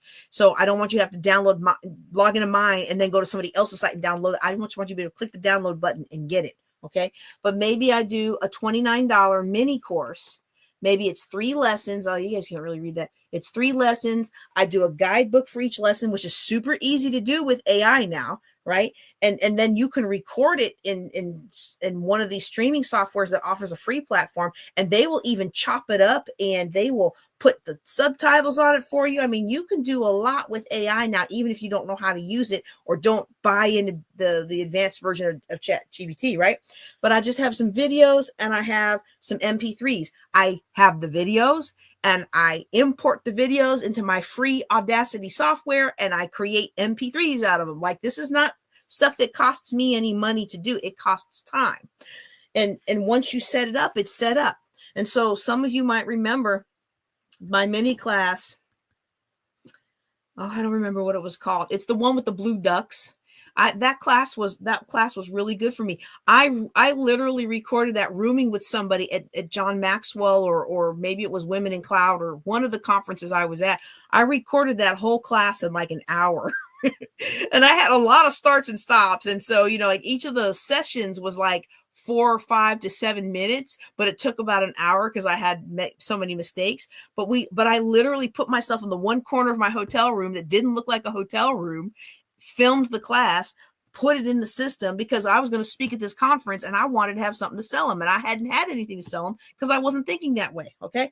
But maybe you put in a mini class and then maybe you make it something like $29. I know a very wealthy financial guru who makes her entry level stuff $9. Now notice what I didn't do. I didn't put entry level with the lead magnet. This is a mistake we do. We feel like people have entered our campus with the free magnet. They have entered our ecosystem, yes, but they are still floating out there in the air. They have not walked into the building of our business yet. They are just there. They are there, and if something free comes along, they'll do it, but they're just kind of floating along, bouncing around to all the different free 99 stuff that's out there. They have not entered yet. And it's not, I'm not going to have the time today to explain why that's important, but that's important down the line when you're choosing who and how to market to. You need to have an entry level that is a gate to filter out the people who are serious versus the people who are just around for the free samples. Okay. That doesn't mean somebody who's just for the free samples can't become serious, because when I was $800,000 in debt, you bet believe I was only for free samples. That was all you were getting out of me, unless you had an affiliate program where I could earn what I needed to buy your classes. All right. So then I've got my mini class. I'm selling it for $29. Okay. And so then the logical next step to that would be a full day class, right? It could be a full day class, or I wonder if you guys will be able to see that. Let's see if y'all will be able to see that. Okay, it might be a full day class, and I might do that at $99. Can y'all see that? If I do that different color, it's hard to see. Well, we'll go with that. I'm just gonna. No, we're not. We're not. That's gonna bother me. Let's try this blue one. I was trying to do rainbow colors, but I don't have an orange. Oh, now this blue and yellow makes green. Okay, so now we've got a kind of a light green there. $99 would be like a logical next step, right? And so in that, I could do all kinds of things. I could do a more deeper class. I could do coaching. But I'm gonna be honest with y'all. A lot of people call themselves coaches right now. If you haven't had success with coaching, I wouldn't necessarily try to sell that unless people are already coming to you for it, because everybody calls themselves a coach, and people are kind of burnt out on folks that call themselves a coach, but they don't have any results to back it up. But if you already have results of coaching that you've done and you can provide those testimonials, then yeah, go for it, because it's one of the most empowering things that you'll do for somebody. And it's one of the most fulfilling things that you'll do for somebody, helping coach them to pull the answers they already have in them, help them pull those answers out. It's such a powerful technique. And it could be a deeper class. It could be coaching. It could be, give me some suggestions in the chat. Give me some suggestions in the chat. If you have something else that you might have paid $99 for. I have paid $99. Well, I'm kind of frugal. A deeper class. It might be some coaching. Maybe a group mastermind. Okay, group mastermind. Okay. A group mastermind is where you get everybody together. So like maybe, for example, you're studying Think and Grow Rich, which we do as an online mastermind. We do as a group mastermind. We do it on Zoom, and we do streaming like this. So we stream some lessons publicly and the others are behind closed doors. You get a group of people together, you take a chapter a week, and you find out what people learned from the chapter. Now, I will be honest with you. Masterminds are my most difficult moneymaker. Not because people don't buy them. They do, but it's because I don't like the mastermind method of learning. I don't learn well with all of everybody's different opinions. And so if you are like me today and you feel like, well, why would I do a mastermind? You have to remember, it's not about you learning from everybody's opinions. The learn comes from the person themselves reading the content and then applying it to their lives. So that's where these group mastermind can come in. Okay. You're going to get a group together. Maybe that's $99. All right. And so then maybe I'm going to do something. Now there's more rungs I could put in here. Okay. Maybe I do a $299 or a $199. And then, I'm don't have space on the paper to do all the rungs of the ladder that I might like to do. Okay. But maybe the next step is going to be a $499 12-week intensive, or a $499 done with you. Okay, I'm going to put $499 done with you. Okay. Now, when I say done with you, $499 done with you. And if you're watching this, or if you are listening to this as part of the podcast, please, sir, please, ma'am, go out to YouTube so you can see what I'm drawing as a value ladder. I am trying to be as descriptive as I can verbally, but sometimes it's easier to see it. Okay. This done with you is basically you and I are working together one-on-one to create your solution. Okay. And so down here at the lead magnet and the entry level, I am providing you the information that you need, and you're going to take it and run with it and implement it and do it yourself. As we move up the value ladder, now you're getting more of JJ Conway's time. You're getting more of my hands-on. You're getting more of my research. You're getting more of my availability. Okay. And so that's what these done with you solutions would be. Now, this is not a hard or fast rule. I'm just giving you an example for somebody who's just starting out in their business. Okay. But there's a done with you. So maybe your business is providing, we just bought some from a lady on Etsy who provides domino toppling patterns. So we went in and we did a STEM fair where we had the dominoes and people could knock them down. The kids could build them up and knock them down. She sold patterns to put dominoes on. And me and my son made some patterns, but we needed more and we needed them faster. And it takes a long time to make those patterns.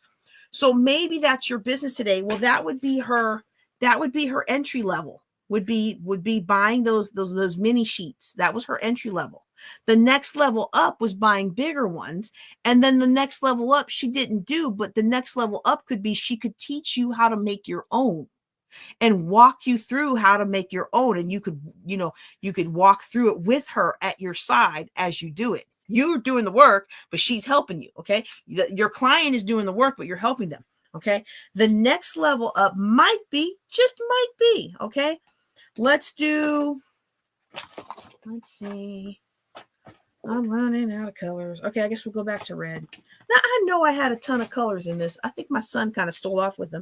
The next one, we're just gonna put up here maybe a 1997 done for you. Or you could do one-on-one coaching for like 12 weeks. You could do a higher level package of where you bring people together. So if I am going to collaborate, I might bring together somebody who's going to help you with your health, because a lot of our wealth is in our health, right? I'll bring somebody in who can help us with our relationships, because we lose a lot of money in dealing with trauma. Like, this sounds good, doesn't it? I'm making it up as I go, but it sounds good. I can bring in these people together, and now you have a comprehensive solution.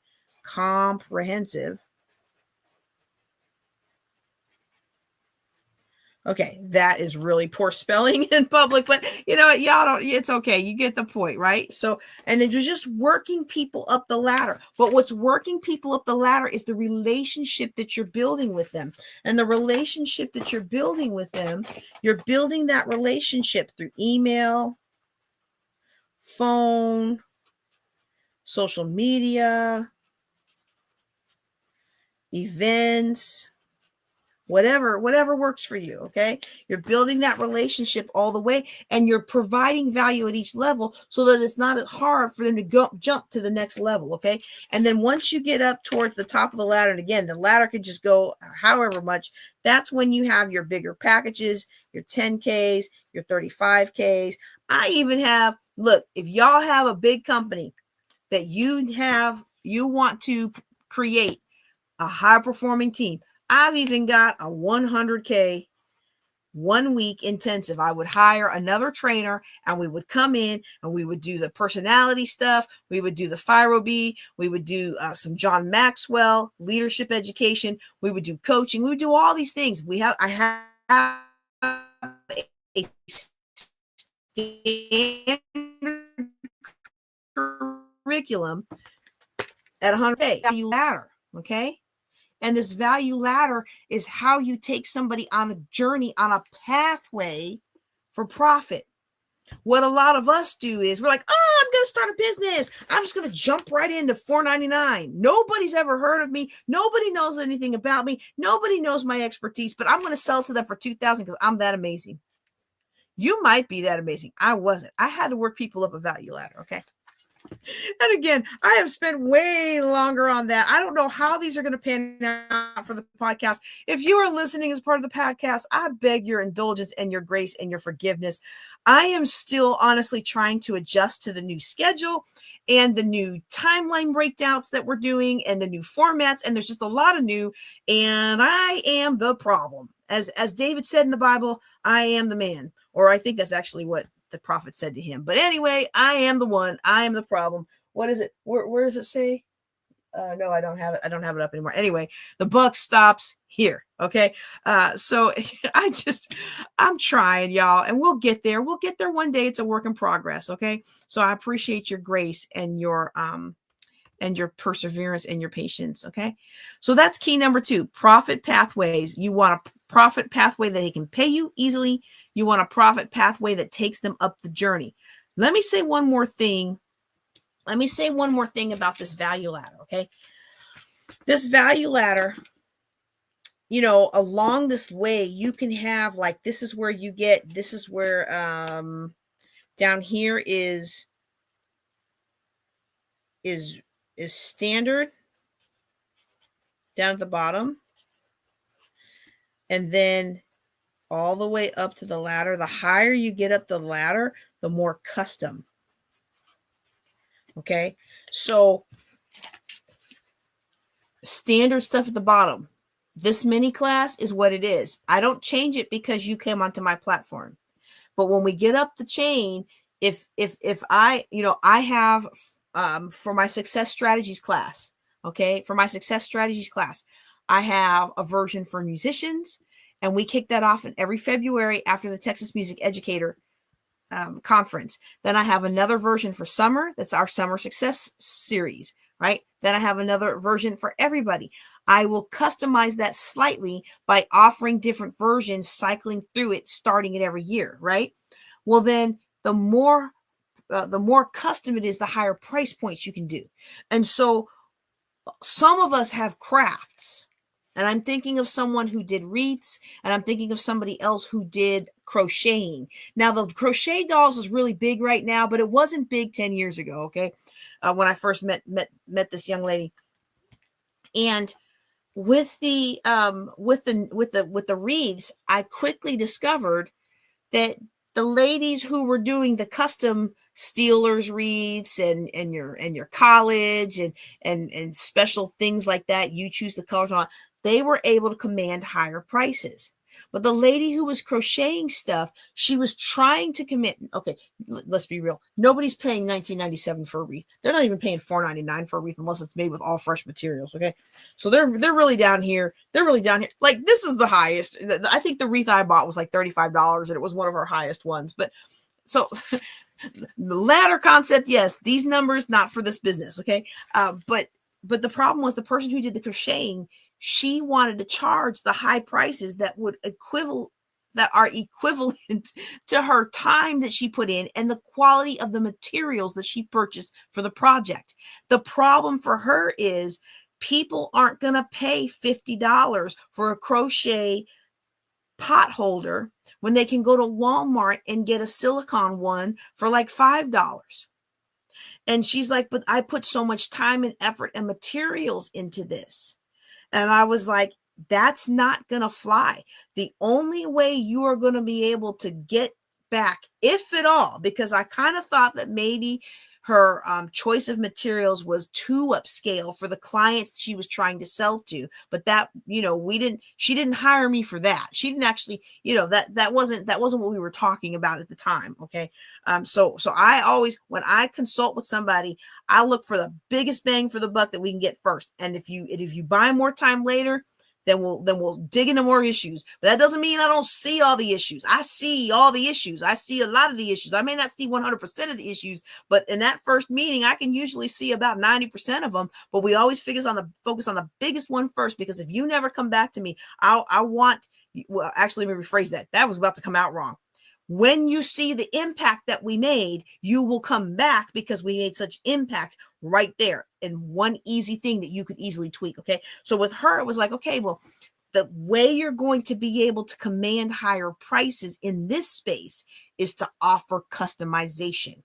So instead of creating a whole bunch of crochet pot holders and bringing them to the trade show and hoping somebody likes what you have, transform that into a culture where people are pre-ordering and they meet you at the trade show to pick it up. Why am I using something that doesn't apply to what I just spent 20 minutes talking about?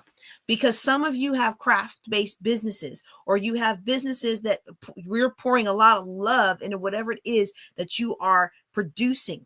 Okay. You have to understand what you're competing against. You know, even I wasn't making the pageant dresses, but the little $80 to $100 pageant dresses that I used to sell out of my basement, people don't wear those to church anymore. If they do, they wear fancy dresses on Easter, but they're not paying $80 for a pageant dress. They're paying $10 for a Walmart dress. And that pageant dress at $80 maybe only cost me $25, but still, if they're only paying $10 at Walmart, I'm not going to make that sale unless I can do something with that dress that elevates it in the eyes of the buyer. Okay, so even if you have a craft business, you still have to think about what kind of value ladder that you have. And if you can't get something down here at the low price points where people are willing to take a chance on you and spend their money when they don't know of you yet, then maybe you can find alternative things at those lower price points. You know, maybe I saw somebody on here. I don't know if she still does it, but she had the coolest artwork, y'all. And I don't know how much she was charging for it. I'm imagining that each one of those beautiful custom pieces was probably like between $500 and $1,000. I don't know. I never asked her. And if you're still on, feel free. What's that? Don't show again. Can I hold up the ladder again? Oh, okay. If you're still on, here's the ladder. And if you're still on, tell people about your painting business if you're still doing it. Okay. She might have already left. But just in case, she had these beautiful artworks. Okay. If you are doing something custom like that, luxury like that, well, then your value ladder starts at a higher point. But maybe you don't want to only start at a higher point until you get a big name. Maybe you want to do something at a lower point, like have an epoxy class and teach people how to do that. Okay. Teach people how to do it. Oh, here we go. Here we are. You know, look, I'm just going, look, it's my class. I want to do it. I'm going to go see if I can find her class. Hold on. What is it? 2270.com. Let's check it out, y'all. Oh, I just realized I am typing and you are looking at me typing, and I'm sure my face is not flat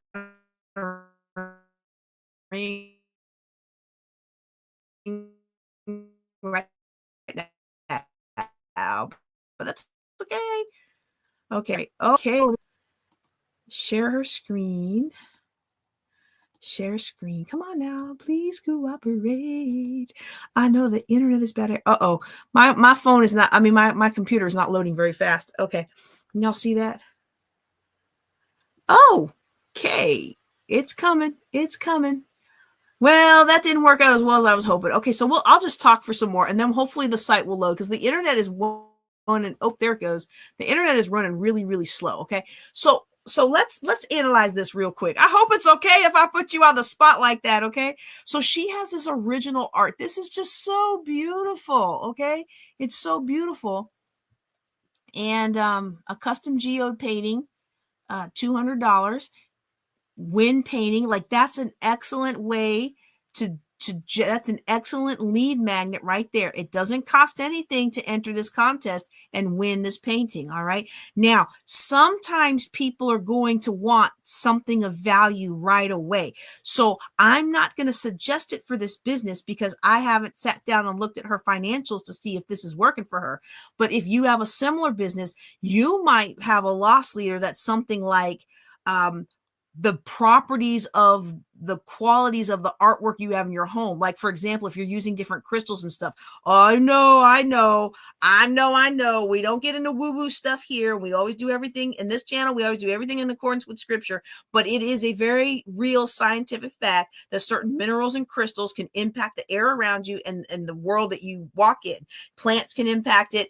Fragrances, people poo-poo essential oils, but even if they're really well done, essential oils and certain crystals and things, we're not invoking anything, we're not protecting against anything, but just from a scientific standpoint of filtering the air and providing minerals and chemicals and things like into the air, some of the things that you bring in can actually help improve your outlook, your mental state, and all that. So if you had a business that used some of that material, and I have not looked at this business to know if we have what's working or what isn't working, but I might put something like, the 3 reasons, the 3 ways artwork enhances your ability to concentrate or helps you make more money or something. I don't know. I'm just making it up. And this time's not as good as the other times I made it up. The other times I was making it up was actually amazing. Okay. But this one's not so much. Okay. So we have the original art. Okay. Look at how beautiful these things are. Okay. And so maybe you don't want to have, I like that, the sapphire one. Maybe you don't want to have, maybe you don't want to have just, what do I want to say? You know what? I need to get one. I have a new office we're opening up. Sorry. I love this lady, y'all. I do. She was one of my very first friends, very, very first adult friends. So, but you know what? If you have didn't mean to do that. If you have a business, I meant to click here.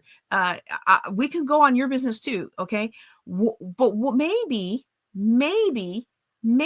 what you do, is you have, she has all the information here, which I love. Too many people don't have the information that they love. So you don't know what, and you wonder, are they gonna, did I hit everything yet? You wonder if they're actually going to be fly by night with your money. Wait, please tell me I put it back on her. Okay, good. All right. So, but maybe you have intro classes on techniques, and you say, well, why would I want to train up my competition? Well, the reality is the people that you would teach for $99 how to make their own small epoxy work or small gemstone work piece, they're probably not the people who are going to buy a custom piece from you. It's a different clientele until you build a relationship and they're like, oh my goodness, this is amazing. Or they're like me, oh my goodness, this is harder than I thought it was. I'm going to pay somebody else to do this. I really love art. Anyway, I hope that makes sense, y'all, because I'm just making that up on the fly. I just wanted to highlight her art. I love to support people who have been supportive to me. And so you want to have a pathway. You need to have a journey. You cannot just hit me with $1,000 piece of art unless you are a big name. Now, and you don't have to be a big name nationally. If you're selling, this is not me talking to her. Okay. This is not me talking to her. Okay. This is me talking to all of us. If you are well known in your area and you can get away with selling stuff for $1,000 a pop right off the bat, go for it. Make your money. But you have to know the area that you're in and create a pathway to get people to where you want them.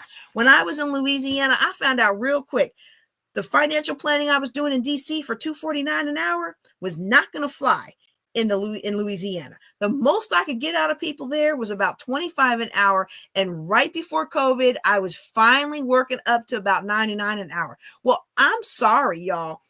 I'm not trying to be that bougie, but I have free classes on Thursday nights, so I don't have to take clients at $25 an hour one-on-one.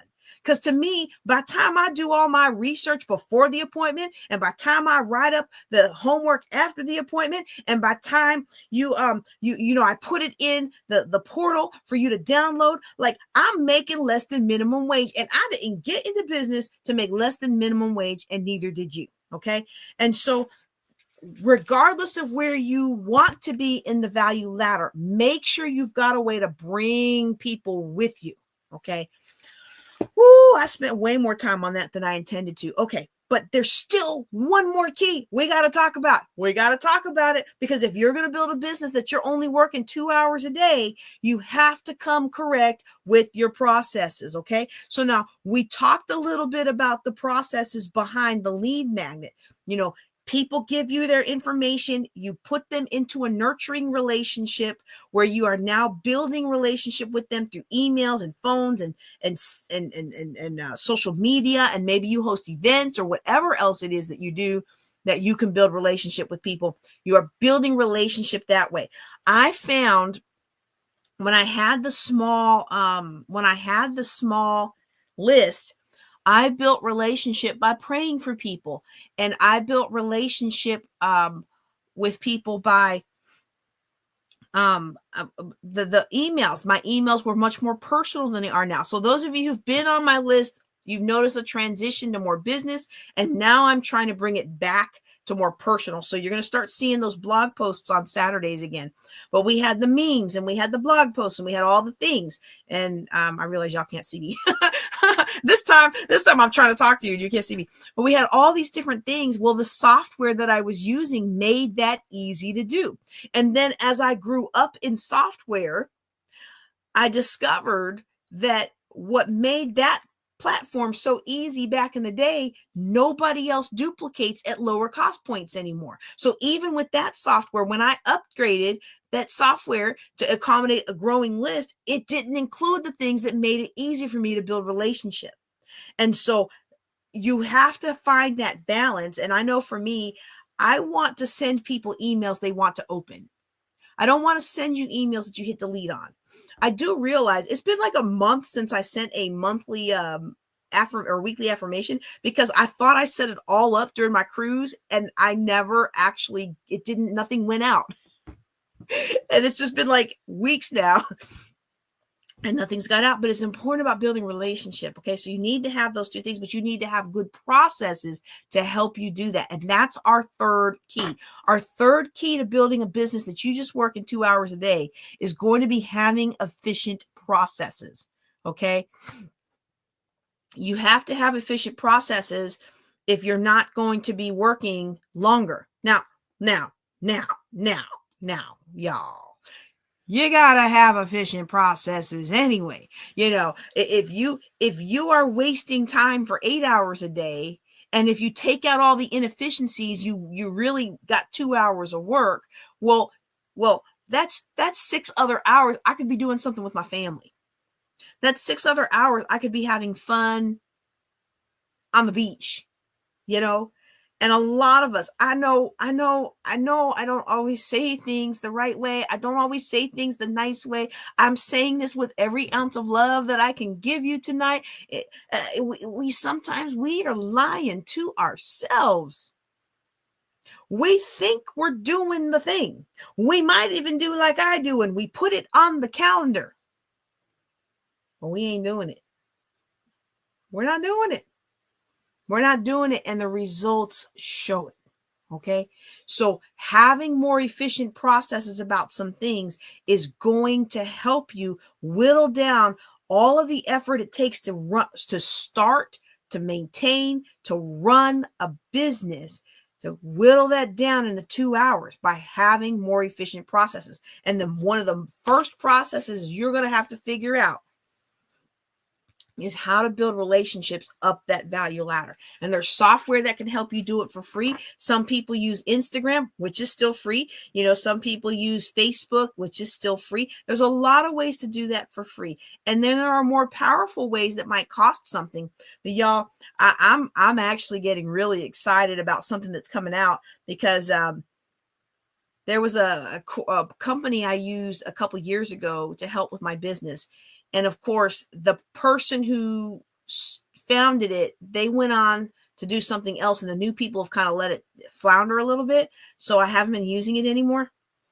But that founder, who has founded some of the biggest things that, you know, if I told you, you would know exactly who I'm talking about.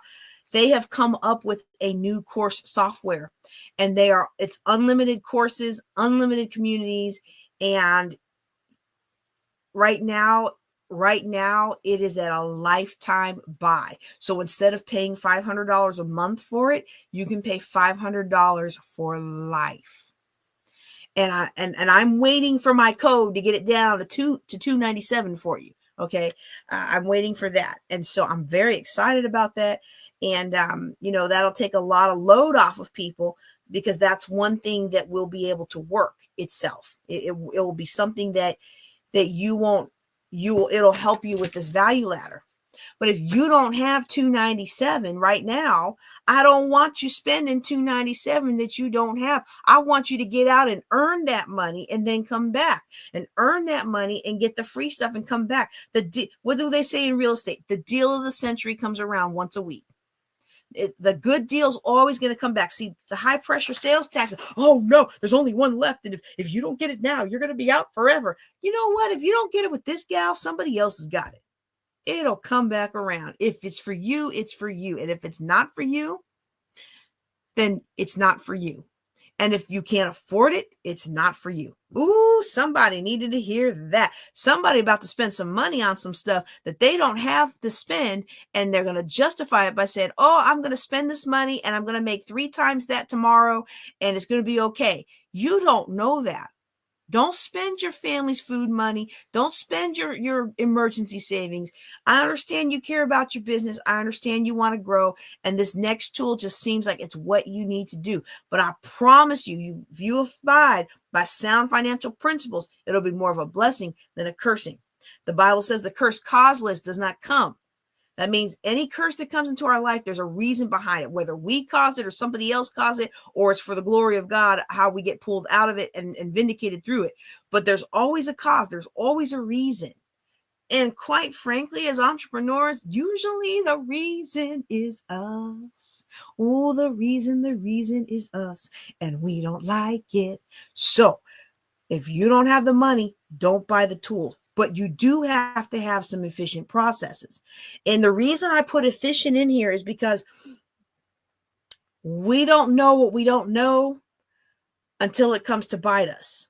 And so if you're starting to build a following and you have people email you directly, you need a way to handle those emails. You need a way to be able, you need to set aside time to actually respond to the emails.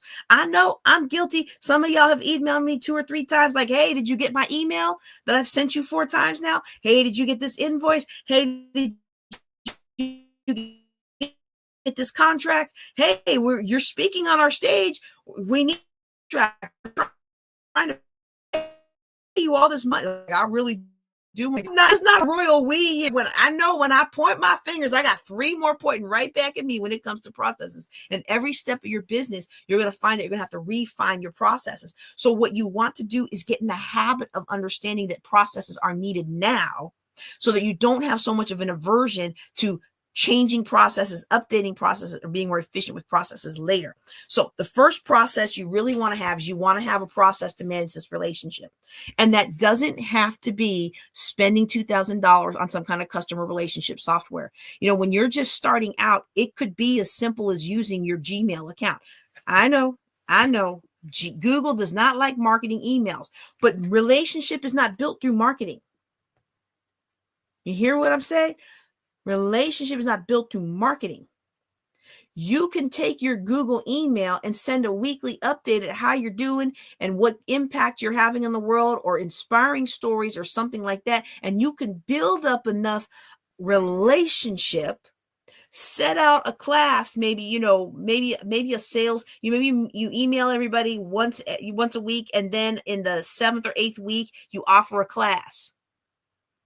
You're not going to get flagged for spam for that. And you might just make enough with that class to go buy your mailing software. Courses. People are like, oh, well, I gotta spend all this money to make a course. You don't have to spend all this money to make a course. Now, I will say Facebook getting crazy now, y'all. Facebook helped me build a good amount of my business, but you know what they're doing now? They're deleting your videos after 30 days. But YouTube is free. And you can make YouTube videos unlisted, which means nobody can find them unless they have the link. So you can make a 3-part video course on YouTube for free, and you can either do it as a lead magnet, or you can charge a small amount and then set up a series of 3 or 4 emails to deliver each video to the person that bought your entry-level course. That didn't cost you anything. And if you signed up through Stripe or Square or one of those free processing services, they're going to take their 3% or 5% or whatever it is out. But you can make money without having to spend the money first until you've tested the concept and you know that it's going to work. But the bottom line is you got to have a process for building that relationship. And every time that my business has faltered, y'all, it has been because I have somehow dropped the ball, or I have somehow messed up something or disconnected something or bought something and didn't connect it, whatever that messed up my ability to build relationships. And okay, COVID. Yeah, COVID too. Although COVID really helped my business, but then it was the after effect when everybody started saying, we don't want any more Zoom. We want to be in person. That kind of took a dive because my business wasn't ready to return to back in person. But for the most part, anything else that I've done in my business where I can't just put a class out there and sell it, usually it's because I have dropped the ball in relationship building. And I've been through so many different platforms till I settled on the one I'm in now that, yeah, you know, there's been a lot of seams in that process. So you want to have a process to handle that. So you want to have a process to handle your relationship. When you go to a conference, you go to a trade show. I bought some stuff at a trade show. Wonderful stuff. I am never going to be back in that town. And I'm trying to find this vendor. And I cannot find this vendor anywhere. Fantastic product. But I can't find anything with their logo. I can't find anything with their name. I can't find anything under their Facebook. I mean, they don't have a Facebook. They did have a Facebook, but I couldn't find it. Their phone number, their company name, their logos on their product, nothing was available for me to find it. I happened to run into them in my last trip, and I'm like, didn't you sell me blah, blah, blah? I love that. And I was like, well, tell me about I wish y'all had a Facebook or something. Oh, yeah, we have a Facebook. Really? I couldn't find it. So then they give it to me. Y'all, their name was slightly different. Their logo was slightly different. Their number and all that stuff. It was all different than what they put on the product. And so you need to have a process for ensuring that what you do all gels together and matches. I know, I'm not the poster child for that. It's taken me a while, but on most platforms, my photo is either the same or it's obvious that it's me. On most platforms, my handle is JJ Knows the Way, on most platforms. Now I have my pastor picture that I use, and I have my Juneteenth picture that I use, and I have my JJ Conway picture that I use. For the most part, they're consistent across platforms in those different genres, okay? And that's something that you want to do, because if I could have found that person before, I would have ordered more from them. But in the meantime, I found somebody else who had a presence and had what I needed. And when I searched for it, it popped up, okay? And so we want to understand that we need to have processes for that. So there has to be a process for how am I going to make sure all my stuff aligns. And guess what? One part of that process probably needs to be for a lot of us who have all these different platforms and all these different handles, and we don't do anything with the accounts. We either need to find a software that will connect all those accounts. And then I haven't found one yet that connects them all, but I do the ones that most are connected in one thing and roll with it. And, or we need to let some of them go. And because it doesn't help you to have an Instagram that hasn't been updated since 2020, 2015, 2001. I don't even know when Instagram came out. Was Instagram even out in 2001? You know what I mean? Like you get on some pages and it hasn't been updated since 2013. And I'm like, okay, well, that's 12 years ago. I need to know what your business is doing now. It doesn't mean that they're not in business, but they just haven't updated anything. And so, you need a process for relationships. And if you're going to have a social media process, if you're going to have a social media presence, you need to have a process for how to manage that presence, okay? The next process that you want to look at is you do want to look at your fulfillment processes, okay? You want to look at making sure you have efficient processes so that you can get people their orders. Now, if you are selling something digital, this is far easier than if you're selling something that takes a whole lot of customization, and then you have to make it. They have to give you the colors they want. They have to do this and that and the other, and then you have to make it and mail it to them, and they have to approve it and blah, blah. Like every industry has their differences, okay?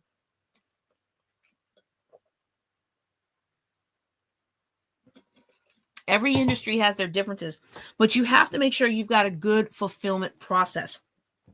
And I'm going to tell you a story that really came to bite me in the behind, because Only twice in my life have I had a chargeback. Now that is not a threat for or an invitation to y'all charge me back. Okay. I try very hard to make sure that when you give me your money, you are getting the value that you expected to get. I work very hard on that. I do know I still owe people for Juneteenth as far as getting them their products. And I'm working on getting that backlog cleared, because with all the different platform changes we've had, we lost a lot of recordings. We lost a lot of stuff. Okay. So I'm doing my best to piece all that together. But for the most part, when you buy something through me, there are different things along the way that you have to acknowledge, whether you get a refund or don't. And I try to give grace as much things as I can. Like if we have an event and you buy your $99 ticket, I want you to have the ability to get your refund if you need to, if life happens. But if you're trying to get a refund the day before, well, I already done bought your t-shirt. I've already ordered your mug. I've already ordered this pens. I've already ordered your Padfolio or whatever it is that I'm giving away. Like that $99 didn't just go in my pocket. I'm not there yet. One day I will be, but I'm not there yet. Like I like to have stuff at my conferences. And so you're not going to get that money back within a couple of days, but I usually try to give as much as I can. And so I've only had 2 chargebacks. And one was somebody who went to one of these gurus who said, cancel all your other subscriptions, charge back all your other stuff, and only focus on us for 90 days or whatever it is. That was one. And I was really upset that she did that, because that's not fair. I really, if you're taking up with one of those people that teaches that, unless you got fired, lost a loved one, or some other extreme financial hardship, I don't think it's fair for you to back out on your obligations, your commitments. Hold on, my screen backed out. I don't think it's fair for you to back out of your commitment and then blame the service provider. It'd be better if you came to me directly and said, hey, I lost my job. Can you please stop my payments? Of course, I'm going to stop your payments. Now, if I see that you just bought you a new car and then you were talking about how you bought a new big screen TV for the big game, well, when you want to come back, I probably won't let you come back. You're going to have to finish paying for that other thing first, right? But I mean, if your house burned down, of course I'm going to let you out of that agreement, okay? And the other one I had, though, she bought through Stripe. She bought her Juneteenth conference through Stripe. And after she bought the ticket, because I tried to set them up a year out, I had set it up on a platform called Event Noir, and I didn't realize that the Stripe tickets were still out there, because in my mind, if I don't send you the link, you shouldn't be able to find it. Well, she found it. I don't know how she found it, but she found it. And she bought a ticket that was supposed to give her recordings and all this stuff. And she legit never got nothing, because I didn't even get a notification that she paid me.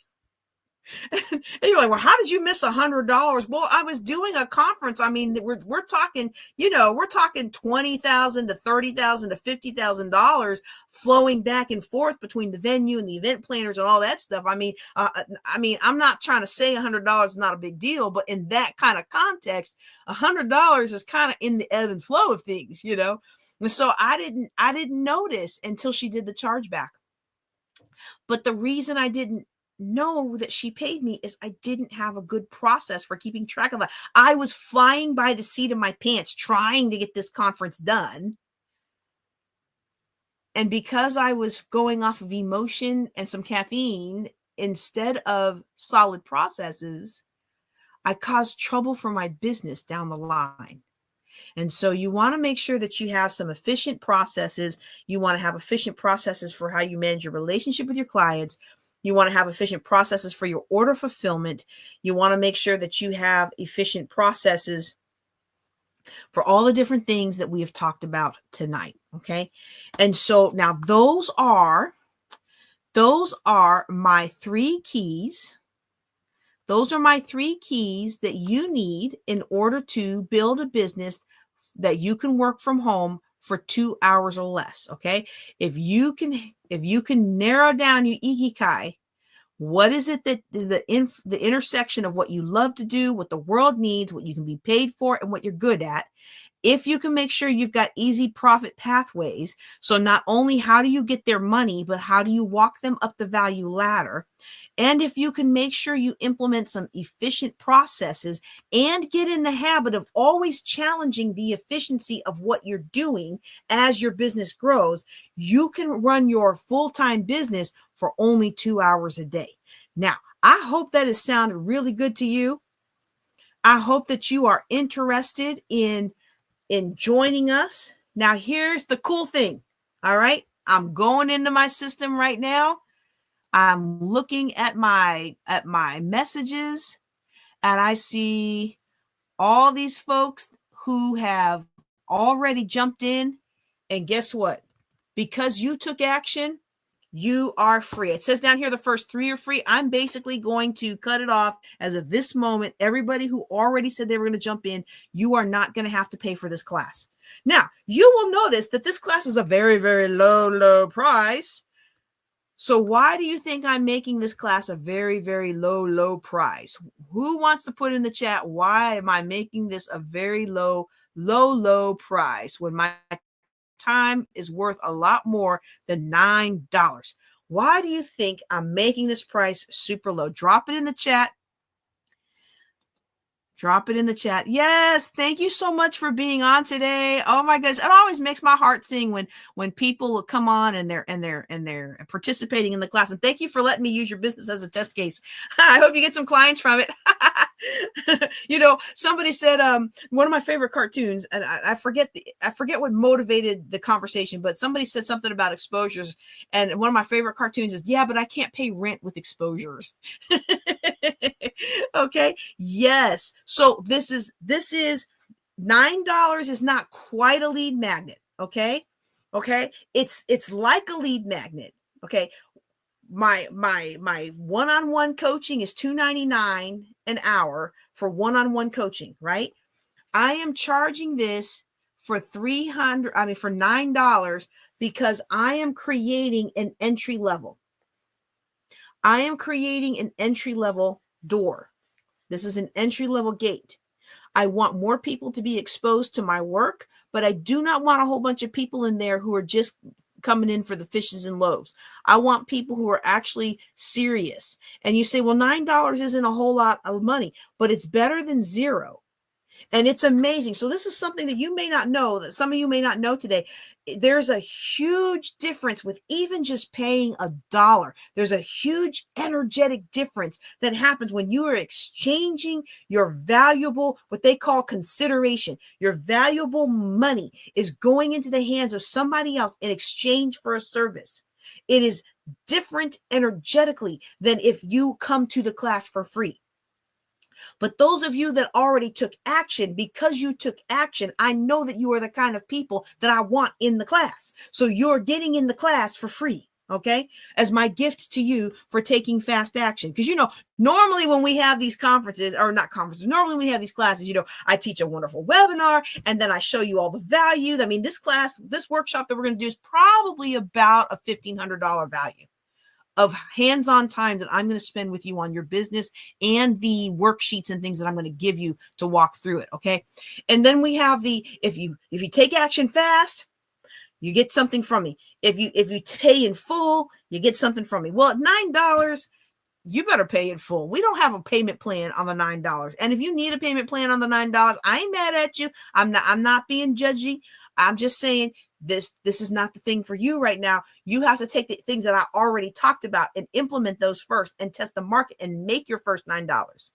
See, if you were paying attention, you could take what I taught you tonight and you can have another couple $100 in your pocket before our next Thursday class. So if you didn't catch all that, I want you to watch it again. And if you're listening to me as part of the podcast, we split this up into different podcasts. We split our Thursday night classes up. This class is already at 2 hours and 12 minutes. So with this class, it's going to be split up into 3, probably 4 podcasts. And so you want to go back and listen to all of them, or go out to YouTube where you can see me and you can see the value ladder that I drew. I love this thing. Isn't that gorgeous?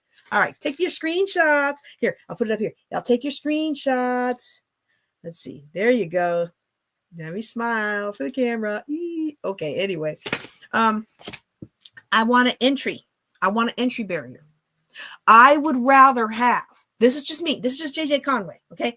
I'd rather have 7 people in the class that crossed the entry barrier than have 200 people that aren't going to buy anything. Because if you're willing to pay $9 to get into my the entry level to my class, then when we get in the class and I sell you the $29 packet, because of course, now pay attention to this if you're trying to start a business. I am modeling for you the business as we are teaching about the business. Of course, I can't give you everything I know in a day-long class. So we're going to have some you do it stuff that you can buy at the end of that class.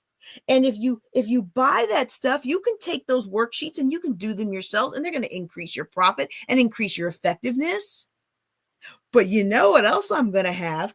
I'm going to have opportunities for you to work with me in a done with you capacity where we're sitting down one-on-one and I'm entirely focused on you and your situation. Do you see how the value ladder works? Y'all, this is one of the most powerful concepts you will ever have. Okay. But I mean, in some events, yes, I want butts and seats. I want as many people in there. And if it's free, that's fine. It looks good on camera. But this isn't that. This is, I want people who are ready to change their lives. And you're not ready to change your life if you're just going through life kicking the tires. You know, and I understand. I remember what it was like to be $800,000 in debt. But don't you worry, the deal of the century will come around every week. The deal of the century comes around every week. And if you didn't know now, you'll know the next time. Whenever I put the registration number up early, you jump in on it before I reveal the pricing or the structure, and you might just get the blessing. All right. I think that's everything I have on this. Okay. Yep. That's everything that I have on this. So what I'm going to do, and I'm going to give you the heads up because I'm going to switch my slides. And if you want to drop off. I am not going to be offended if I drop off. Actually, the sad part is I keep seeing people are coming in and I'm like, man, I just want to keep going. But we are done with the 2-hour business teaching tonight. The how to write your business in 2 hours. We're done with that. But one of the things that I do want to do is I want to give a Juneteenth update. And as many of you know, I am the founder of the Juneteenth Legacy Conference. We started the conference before Juneteenth was a holiday. The conference was started because I, as a person of color, did not know the full story of Juneteenth. I had heard of Juneteenth, which apparently a lot of people outside of Texas haven't heard of Juneteenth before it became a holiday. I had heard of it, but I thought it was a 6-month delay. I didn't realize that the slaves did not know they were free for 2.5 years. And when I began to draw parallels from the story of Juneteenth and the history of Juneteenth, and I looked at the parallels to the life that many of us live today, and free from this issue and free from that issue, but yet we didn't know we were free. And so that happens in today's world. And this conference looks at those things. It looks at the racial disparities, and it looks at, in healthcare. I'm sorry, let me say that again. It looks at the racial disparities of healthcare, education, economic success, getting access to funds, all those kinds of different things.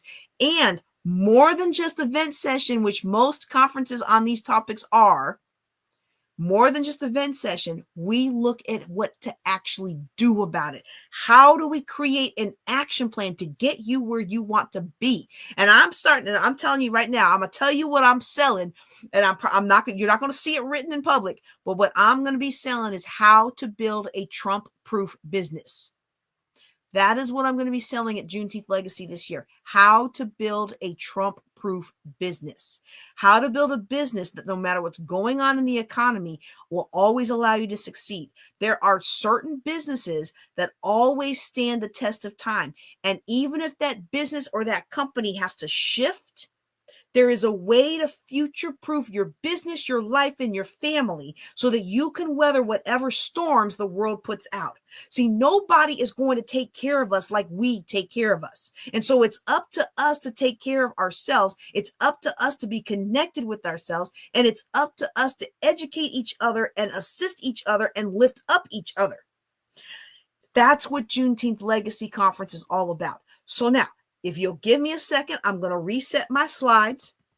I'm going to get a little something to drink, and then I'm going to start doing the Juneteenth update. But for those of you who are on for our Thursday night Building Wealth Together class, that class is officially over. I thank y'all for being on with me. I hope you have a great night. You know, my handle is JJ Knows the Way. You can find me on social media at JJ Knows the Way. And the only reason I know the way is because I know the one who is the way. And if you need to know the one who is the way, well, talk to me today and I can show you the way. I just appreciate y'all for being on the line. If you're watching this on the if you're listening to this as a part of the podcast, then I hope you'll join us on Thursday nights. But if not, keep hitting those podcasts, y'all. Get them numbers up. Our numbers are continuing to increase and I'm super excited. Thank you, sir. Thank you, ma'am. All right, so give me a second now. I'm going to switch over to my Juneteenth slides and we're going to talk a little bit about Juneteenth Legacy Economic Summit. Y'all.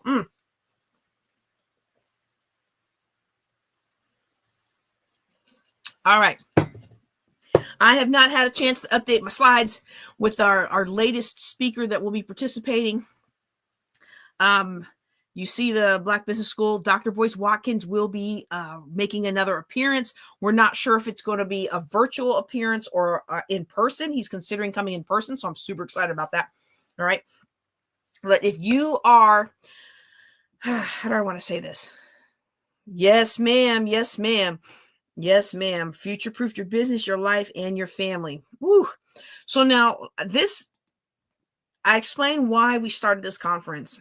And the thing is, I know some people are going to say, well, and even my mom, she's like, well, you're not really Black. I mean, your family's from the islands and from Italy. And I'm like, Mom, I get treated like a Black person no matter what. And my dad is Black and my siblings are Black and I'm just Black. And that's just what it is. Now, are there challenges in that situation? Yes, there are challenges in that situation.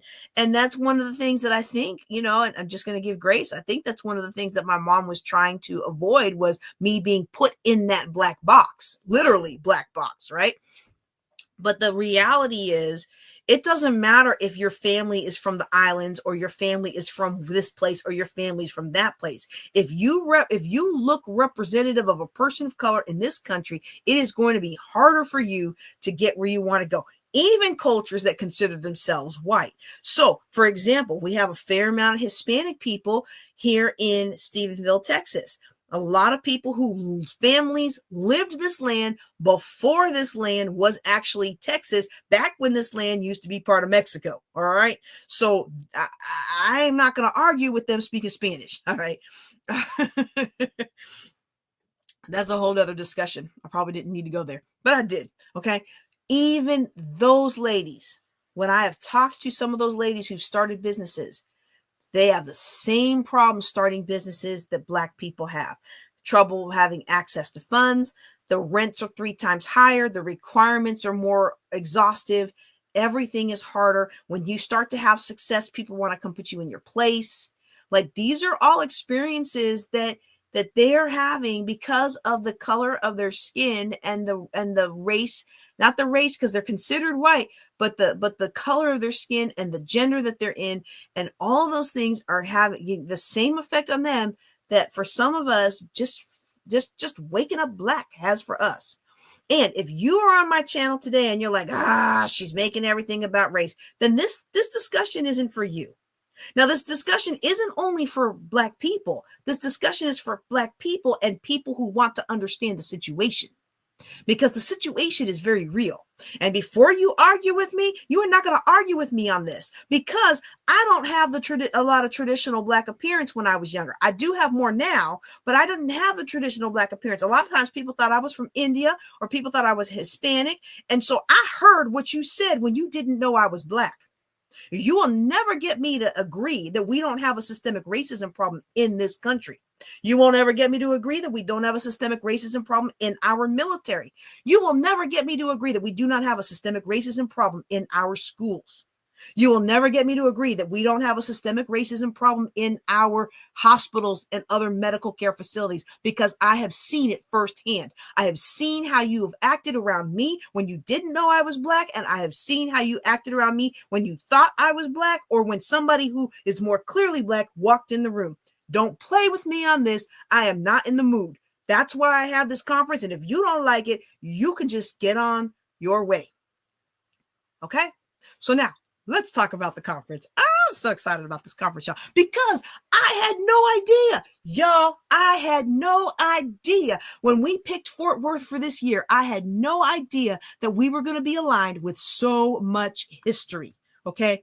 So now, this slide that I'm bringing up, it says the nation's premier Juneteenth celebration. This is the Freedom Vibes Festival. Oh my goodness. This is the Freedom Vibes Festival that is presented by the National Juneteenth Museum, which I had hoped they would open up this year, but they're opening up next year, but they are launching the festival this year. Y'all, I had no idea that we were going to walk into so much history when we picked Fort Worth for 2025. See, we picked these a ways out. Like next year, we're going to be in Tulsa. The year after that, we're going to be up in Kansas City. And I don't know what we're going to do after that. I think we're going to go to DC. But we picked these a couple years out. And I just picked Fort Worth because it's kind of close to where my husband lives. And I knew that by this year, I would be retired and living with him. I didn't know I was going to be retired earlier than that. But my anticipated retirement date was going to be 2024. So it would make sense to have a conference near there in 2025. But I didn't know that Miss Opal Lee, the grandmother of Juneteenth, was going to lobby for Juneteenth to become an actual holiday. And I didn't know that they were going to build a national Juneteenth museum. And I didn't know that they were going to have all of this history in Fort Worth converging at the time that we have planned our conference in Fort Worth. So I am super excited about this. If you can get here in person, because we are trying to incorporate as much of the historic aspect of what's going on around our conference into our conference. So we're going to be attending some of these events in the Freedom Vibes Festival, and we're going to kick off our actual conference with a historic event. We are going to participate in the Opal's Walk for Freedom with the grandmother of Juneteenth, y'all. Every year, she does a representative walk that's kind of commemorative of the walk that she did from city to city to try to get Juneteenth to become a holiday. And I'm going to paste for you the links here. We have two. If you all want to join us, there's a virtual link and there is a in-person link. So we're going to start our conference off with the in-person link. We're going to start our conference off with the in-person link, and I am going to, my son just knocked over my, my son just knocked over my ring light, and he's about to burst into tears. Let me just give him a quick hug and put the light back on. Yeah, well, sweetie, it's okay. I know you just woke up, but you're not used to being in here in that little pillow bed we made you. Come here. You okay? You want to go in your room now? You sitting here? Okay, go potty. But when you come back, don't knock my light over. Just watch out for it, okay? I know you are. And I'm almost done. After I tell them about our cool conference, then I'm going to come snuggles. Okay. All right. Sorry about that, y'all. Oh, I don't even know where I left off. Okay, so we're going to start off our conference, Juneteenth morning, we are going to be walking with Miss Opal. She'll be 90 years young this year. And I am just super, super excited to be a part of this historic walk. Now, I'm going to post the links. If I can find my Juneteenth links here. There we go. Juneteenth cheat sheet. I'm going to put the links here to register in person if you want to join us in person, but they also have a virtual option. Okay. Both of these options are valid options. Okay. If you can't make it, then just do the virtual. If you can make it, but you want the option to not necessarily be in person, well, just do the virtual. It's okay if you want to sleep in. I'm not going to judge. I just want you to be a part of our team. Okay. So we're going to kick off our event with Opal's Walk for Freedom at 9:00 in the morning. And then we are going to go to our conference. And our conference kickoff speaker, our opening keynote, is going to be Dr. George Fraser. Dr. George Fraser is going to be our opening keynote at 11 a.m. Central Time. And then we are going to have a fantastic collection of in-person and virtual speakers. Now, there is still time for you to register for the event. Okay. So if you go to the website on Event Noir, it's JuneteenthLegacy.com. All right. If you go to JuneteenthLegacy.com, let me see if I can show you all that real quick. Okay. Boop, boop, boop. I know my computer is running slow. There it is. Let's see if I can share that with you. Well, you know what? I don't need it. I'll just show you guys the slide that I just used. Okay, let me go back. Okay, you go to JuneteenthLegacy.com. It's going to take you to this place. Oh, wait. Are you guys back on me? Okay, hold on. Okay, there we go. If you go to JuneteenthLegacy.com, it's going to take you back to this page. Click that red button, apply to speak at JLC 2025 here. That'll put you into the initial form. And as soon as we review your initial application, we'll either invite or decline you to fill out a larger application to come in and speak. And if we accept you, then you're in. Okay. It's not that we don't take a long drawn out vetting process. We only have a couple of things that you got to agree to. And if you agree to them, and you can speak and help our people, you are in like Flynn. Okay. So you're going to want to go to apply to speak at JLC 2025 here. So you get this page by typing in JuneteenthLegacy.com.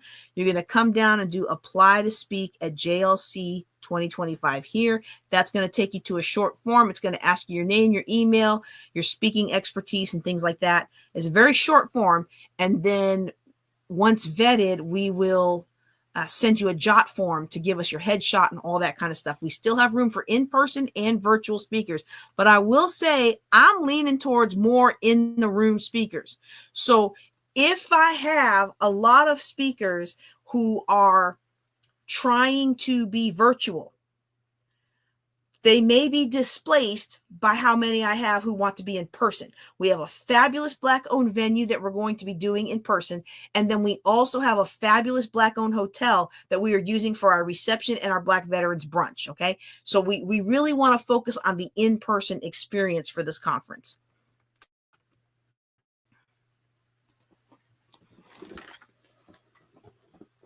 Okay.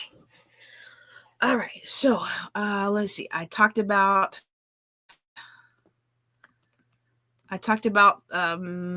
starting off with the walk. Where's my slides? Oh, there we are. Okay, here we go. We're going to incorporate a lot of this. You'll see some more of that in the next slides. We're going to start off with Opal's Walk for Freedom. Then we're going to have Dr. George Fraser kick us off. Now we're going to move from the walk. From the walk, we're going to go back to our hotels or respective places to clean up. And there's actually 2 dressing rooms at the venue. If you, like me, I don't plan on walking aggressively. Look, I don't know. Never mind. Let me just stop. I don't plan on walking too aggressively. And I don't even know how that's going to go. I just know I want to I just want to get there. Is that Event Noir not working? It should be Juneteenth Legacy.com. That should take you to the Event Noir site. Okay. Or if it doesn't, you can look up the 7th annual Juneteenth Legacy. Okay. All right. Thanks for the comment. Okay. We have Dr. Fraser, another one of our guest speakers. I'm super excited because I have not had Brother Bedford speak at one of my conferences before. I'm super excited to have him come in. He has taught me so much. If you ever wonder where I got that phrase, notification of payment received, it was the course I took with him, notification of payments received. And he's going to come in and he's going to speak as well virtually. I do not have I forgot to build the slide for Dr. Boyce Watkins. Dr. Boyce Watkins will be giving us an update, and he may be in person. We haven't confirmed that yet. He's going to either be in person or virtual. We haven't confirmed that yet. But what you see on the next slide is you're going to see several of our past speakers, and I'm hoping that you will be in the next lineup. Okay. You might say, well, I'm not a speaker. I don't know what to talk about. I don't know if I have anything to say. If you've lived this experience and you found some strategies of success, you have something to say. If you have lived this experience and you've persevered, even though everybody tried to tell you were crazy and you were making it up or whatever, then you've got something to say. Come on in and let's have the discussion. You can either come in and speak, or you can even come in and have me interview you, or you can facilitate a roundtable discussion where we're talking about the issues. Okay. Now, one thing I see that I failed to do was actually give y'all the schedule. Did I not give y'all the schedule? Oh, well, let me fix that. Okay, hold on a second. Hold on. Let me stop that screen. Let me go back. Let me put me on there. All right, let me go back. Well, let me get this first because I want to be looking at the camera when I say that. All right. Window. 7th annual Juneteenth. Yeah. Okay, there we go. Can y'all see that? Nope, because I got to show it first. There we go. All right. So here is the page. If you go to JuneTeenthLegacy.com, it's going to take you to this. The full URL is events.eventnoir.com/e/Juneteenth Legacy 2025. But if you type in JuneTeenthLegacy.com, it should take you here. Okay. You'll find that you have the link here to speak at the conference. That's that big red thing above my pretty picture. Okay. And then as we scroll down, you'll see the schedule. Let me see if I can make my screen a little bigger. One thing I want to note, okay, other than the first 2 years, everything that we've done, the first year, and the second year wasn't public either. Oh, y'all. Okay. The first one wasn't public because we just had it locally in Louisiana. The second one wasn't public because I had been falsely accused of stuff at my job, and they packed up my stuff and walked me out like a criminal. And so I did get my name cleared because I had all my proof, and I had people that helped me and went on my behalf and testified on my behalf that this was a setup and I didn't do it. So I appreciate people for who they are and how much of a blessing they have been in my life. But at that time, I did not want to have a publicly viewed conference, but I had already been planning this conference for quite some time. So we weren't going to cancel it. We just had a very closed session, which is why we don't have recordings for that year. Anyway, vent over. Okay. So there will not be a public broadcast this year.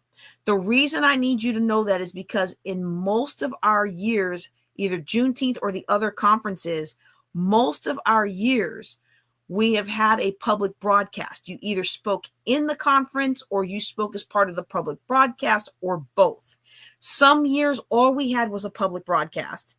And some years we had two things going at the same time. We had a free public broadcast that went out around the world, and we had the in the room speakers in Chicago or Atlanta or wherever we were at. Okay. We are not doing a public broadcast this year. My decision not to have a public broadcast this year is simply to alleviate some of the fear that people have with what's going on in the United States economy right now. We have several people who speak in this conference who live overseas. They've chosen to become expats, or they are from other countries, but they do their business here and then they go back home. But for the safety and the comfort of people in this country, many of whom are building their businesses while they're still employed in the federal system or in the state government or in any other aspect where coming forward on a Juneteenth kind of thing might disrupt some of their relationships that they need to maintain. We are not going to have a public broadcast. Okay. However, people can still buy access to the Zoom. It is going to be a hybrid event. So we're going to have the in the room and we're going to have the on the Zoom, but it is not going to be public and it is not going to be free because, you know, some people aren't going to pay $50 to come mess with you, but they'll mess with you for free. Okay. So that's part of the motivation for that is we are presenting a gate, just like with my value ladder, we had an entry-level gate. With this conference, we are having an entry-level gate to make sure we have a safe space for people to talk about the very real issues. All right. Okay. So no public broadcast this year. Okay. We are going to, the Wednesday night, we're going to have a welcome reception at the Hotel Dryce Bar. Okay. That's a Black-owned hotel that's about 10 minutes away from where we're having the actual conference. Thursday, we're going to kick off with a walk with Opal Lee. Okay. And I posted the links in the chat, the comments for how you can join our Juneteenth Legacy team virtually or in person. Okay. Then we're going to have our conference at Wed Spaces, Fort Worth. This is a Black-owned venue, two very enterprising Black women who are doing big things. And they gave me a little sneak peek into what's coming next for their next venue that they're going to be opening up. And y'all, I'm just impressed with these folks. Like I was going to find a way to work with them. That's how impressed I was with them being about their business, y'all. And you're going to love them. You're going to love the space. You're going to love the Black Wall Street setup that we have. It's going to be fantastic. Okay. Friday, as we usually do, we have the Black Vets brunch. We're going to do that back at the Hotel Dryce. Again, it's a Black-owned establishment. We're going to have the small conference room there that we can use. And we are going to talk about very real issues for our Black veterans. Okay. I think I probably have a slide on that, but I just want to give you the overview while I'm here. Okay, actually, I don't see a slide for the vets. Where's my vet slide? Oh, Janine, you got to do a better job. Okay, anyway. Yep, I can tell I'm getting tired. I'm using my given name. So that's our schedule of events, okay? And the other thing that we're doing is we're giving all of our speakers the opportunity to conduct pre- and post-conference workshops. So the sooner you register, the more you're going to have access to. Okay. All right. Let me go ahead now and switch back to my slides. And we will tell you some of the other events. What I didn't put on the Event Noir site, and I need to do that, is that we are doing, what's it called? We are, okay, that's a PowerPoint slideshow. Why is it not coming up? Come up. Okay, there we go. One of the things that we're doing is Thursday night, we're going to go see the Orchestra Noir. And let me see if I can put that on there. Oh, I forgot to say, hey, so if you like what you're hearing and you want to apply, wait, let me make sure y'all can see this. I'm all excited. Let me make sure you can see this. Okay, there we go.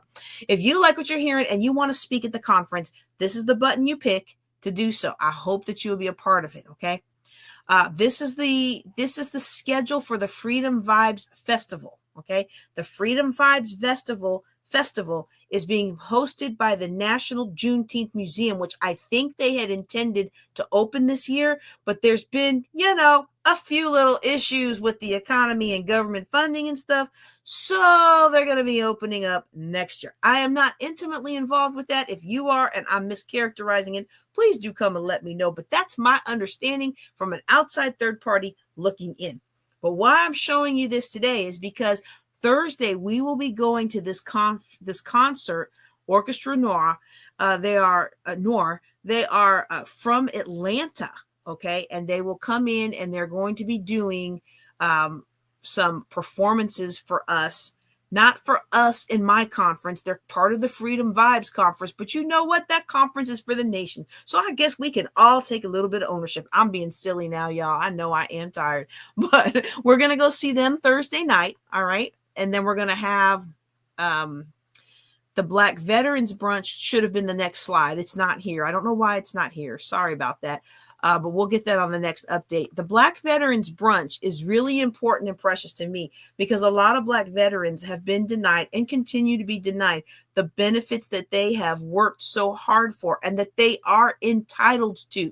And not just the fact of the systemic racism throughout the bureaucracy that makes it hard, but there has been a very real attempt on the part of the establishment to try and erase retirement benefits and other things from people who have earned them through a variety of underhanded tricks that unless you've lived through it, you don't even really know it's happening.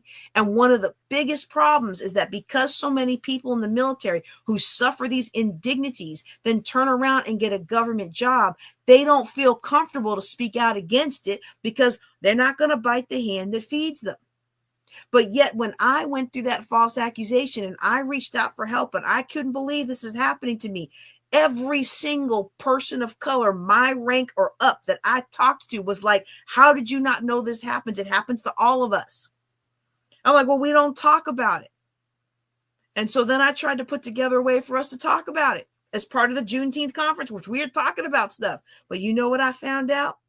Nobody wants to go against Uncle Sam when Uncle Sam is doling out the paycheck. Well, Uncle Sam isn't doling out my business. They're not. I've been blacklisted by the Air Force. So not really, just one base. I work on other Air Force bases, but the base that's closest to me, nope. We don't like her. She can't come back. Well, I had a training booked with them.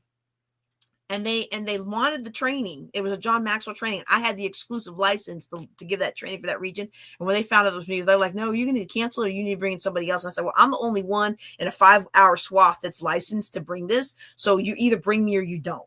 And they were like, yeah, no, you've embarrassed our leadership too much. You got too many people fired with your congressional investigation. So anyway, but the Black Veterans Brunch is very important to me because that's a safe space to discuss these issues and more importantly, discuss what can be done about it to help you recover the benefits, help you recover the benefits that you earned. We're not talking about scamming the government. We're not talking about pretending this or pretending that to try to milk the government for more money. We're talking about benefits you shed your blood, sweat, and tears and earned when you were serving in the military. And it's high time you got everything that you were supposed to have. You need to get the therapy that you're supposed to be having. You need to get the physical medical care that you're supposed to be having, the payment and compensation you're supposed to be having, all of these different things, the values for your dependents that you're supposed to be having, all of that is being blocked for a lot of people of color. And so we're going to talk about that in our Black Veterans Brunch Friday morning. And then the official part of the conference is over. Now, as the unofficial part of the conference, my family, usually when we take this to a town, we spend the rest of the week doing something fun in that town. And this Fort Worth is no different, even though it's only an hour and a half from where we live, 2 hours, hour and a half to 2 hours, depending on where you're going. In this case, we are going to go to the historic stockyards and we are going to see an actual trail run with longhorn cattle.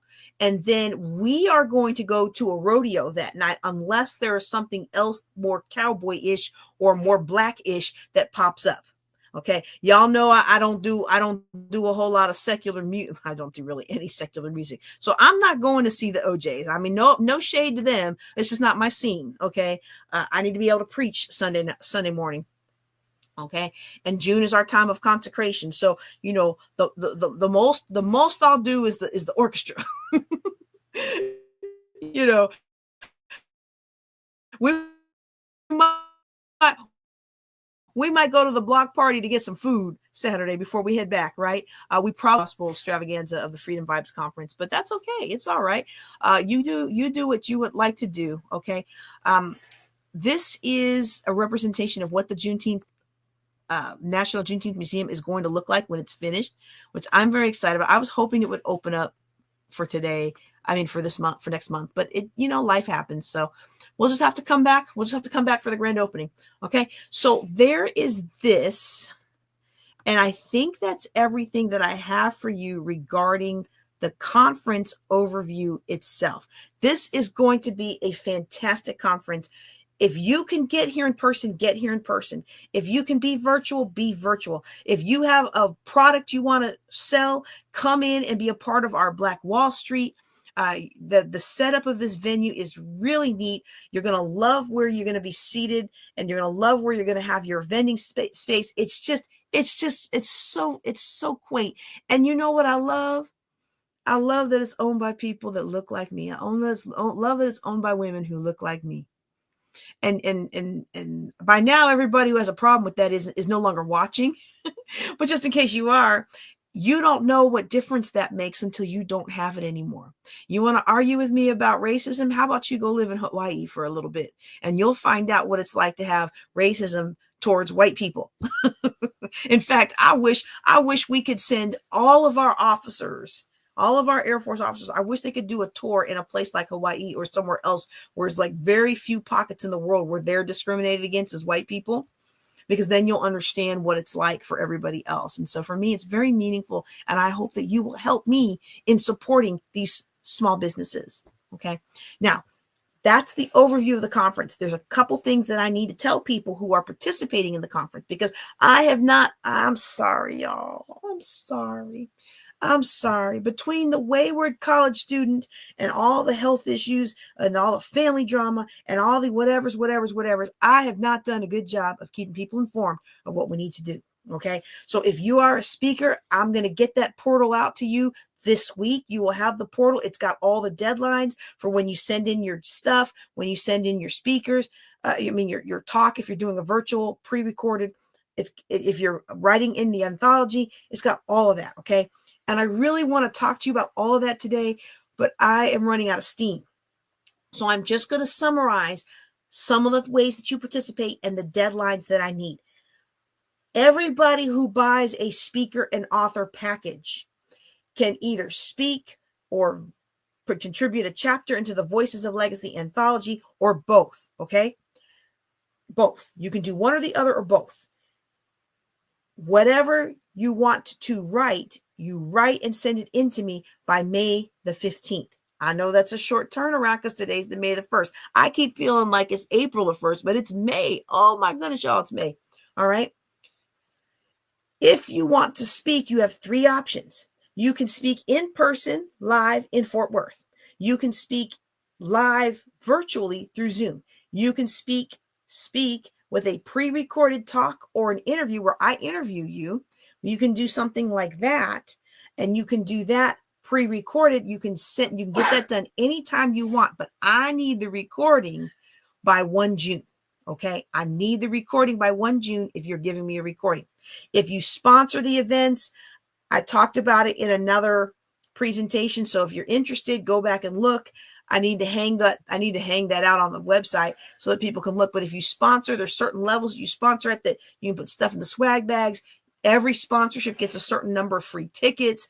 The higher levels you sponsor, the more access you have. So maybe you're not a professional speaker, but you want to come address the audience. Well, you can address the audience. Maybe you want to sponsor at a higher level and do a workshop. You can do that. Okay. The possibilities of sponsorship are endless. It's just a matter of what do you need for your business and how we can both work together. Because the reality is we got the ball dropped on us in February with all the changes going on in government and them taking away all the DEI stuff. They were like, yeah, so your venue that was going to be free because it was a government facility, it's out. You're this and that and the other and that, it's out. This sponsor, that sponsor, they're out. So we really have to take care of us in this instance. Okay. And so if you know it's something that you're interested in, go ahead and get in that application. and then we will be able to move forward. Okay. What else do I need to say about that? We're going to have the Black Wall Street vendor opportunities for you to set up tables and sell your wares. And that's one of my favorite part about these conventions is supporting the vendors who come in. We're going to have opportunities. We're going to have little vignette spaces for you to come in and, maybe film an interview during the breaks or film some podcasts during the breaks. We're going to have those kinds of opportunities. Hotel Dryce itself is absolutely stunning, and you will find some spaces there that you will definitely want to take pictures and make videos for your social media. Absolutely. Okay. And I know there's a whole lot of other stuff that I really want to tell you, but I'm struggling to think of it, and I didn't put it in the slides. And so if you want to speak or vend, I have a whole speakers portal, speakers and authors, not vend. I shouldn't say vend. If you want to speak or be an author for the conference, I have a whole portal, the speakers and authors portal, and it goes from deadline to deadline. So I need your headshot ASAP. I need, if you're going to put something in the virtual book, I need that by this date. If you want to put stuff in the swag bags, I need stuff by that date. Like boom, boom, boom, boom, boom. It just walks you through what you have to do. There are training sessions in there on how to have, if you're going to be virtual, how to have good lighting, how to set yourself up, what kind of mics and everything to use. There's trainings in there on how to create a lead magnet in under 10 minutes or less. So some of you might want to sign up not to speak, but just to get access to the training, because it'll make you a better speaker, author, or coach. Okay. There's going to be access for you to create a lesson that you will then teach to our registrants. So before or after the conference, we give access to our speakers to be able to teach a masterclass or a small workshop or whatever is of their choosing. We set it up, I blast it out to the audience, and then we do it on Zoom, most likely. If you have enough people in your area that are registered, then we can do that as well. But most of those are by Zoom. What else do we have? We have opportunities for you to come on the Ladies of Wealth podcast, and we will seek out other media opportunities. So we haven't done that yet because I still haven't gotten the call for speakers out. People have been applying though. I had somebody, they paid their author fee and their speaking registration. They did all that last year at the last conference. And I said, oh, they serious about this thing. And they've been following like, hey, have you put out more information yet? I'm like, everything keeps changing, because every time I turned around, something new was happening with all the Fort Worth Juneteenth stuff. And so then I was like, oh, wait, I need to find out about this. Okay, they're having that planning meeting. Oh, wait, I got to find out about that. They're having their planning meeting next week. And so it was just like, it's just been this big ebb and flow. And we finally came to a point where I was like, they keep changing, they keep adding news, we're locking it down. The cattle run is free, and the behind the scenes tour, that's all free. Okay. The rodeo, I'm not sure yet. We'll get that information, but I am actually working on trying to get free access to the rodeo. I was unable to get free or discounted access to the concert, but I kind of understand why. They need to raise money for to finish the museum. We got to understand that, hey, a lot of these institutions that were supporting us are not supporting us anymore. They've withdrawn their sponsorship dollars. So this is a time for us to actually be able to pour in to that community. Now, I will say that this is not the Black Rodeo. Okay. This is not the Black Rodeo. Do you really? Oh, I didn't know that. Hey, how you doing there? I hope you're going to be a part of the conference. I'm excited about it. I see them driving past every day, and I'm just like, this whole rural Texas thing is a whole new way of life. And it's so interesting to see the connection from how our food and meat is grown and harvested, and then to picking it up from the grocery store. It's really fascinating, honestly. And I don't think enough of us see that. Like we had some kids that came to stay with us a couple of years ago, and they went to the rodeo. And I had forgotten that a lot of our kids don't ever see grass. They don't climb trees. They don't go barefoot in the backyard. They don't even have a backyard. You know what I mean? And it just breaks my heart that so many of our children are missing some of these aspects of a well-rounded childhood through no fault of their own, and honestly through no fault of their parents either.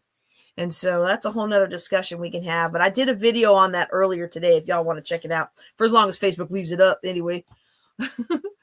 So let's see. I know there's a lot of things I need to get out to y'all, but I think that's about it for tonight. Does anybody have any questions? Go ahead and put them in here.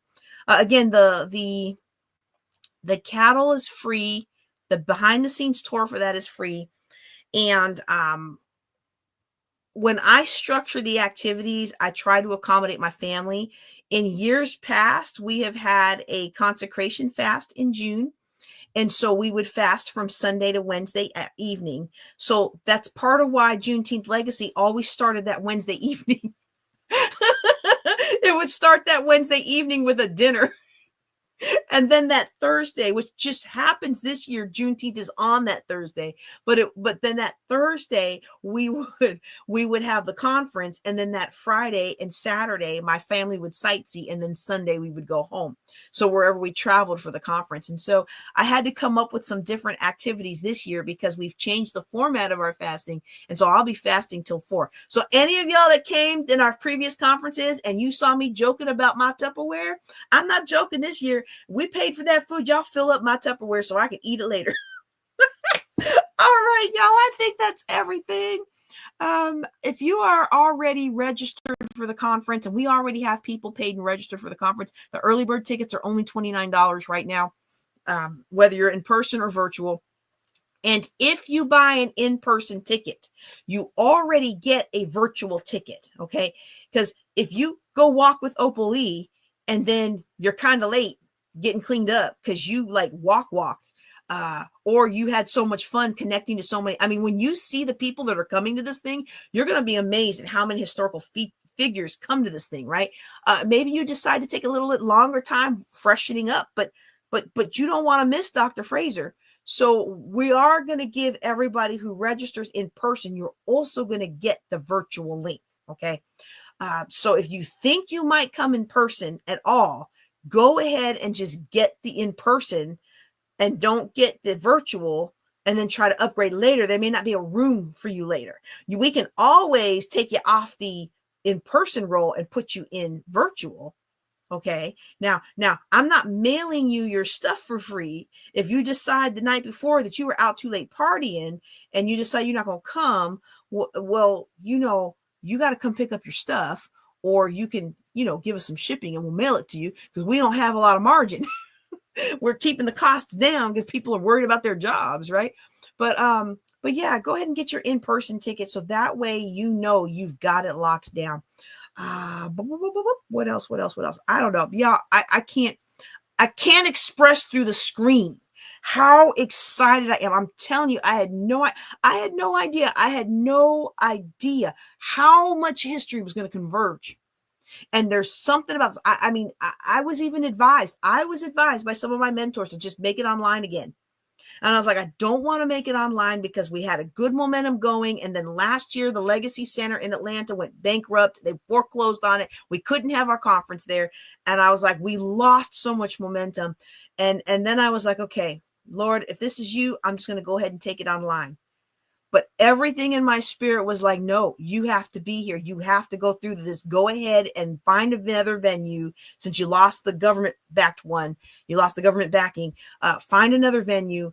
Make this work. And I'm telling you, every step of the way, when this pops up or that pops up or that pops up or that pops up, it lets me know this is why the Lord had us come to Fort Worth in 2025. You've got to be a part of this historic event. Y'all, you got to get here. You got to get here. You got to get here. Okay, well, I think that's good for one night. I'm going to put that page back up again. It is JuneteenthLegacy.com.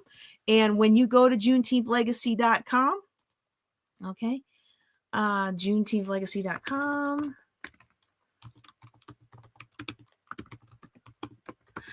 Somebody put it in the chat already. They put the actual direct link. Okay. So JuneteenthLegacy.com ports you to this page.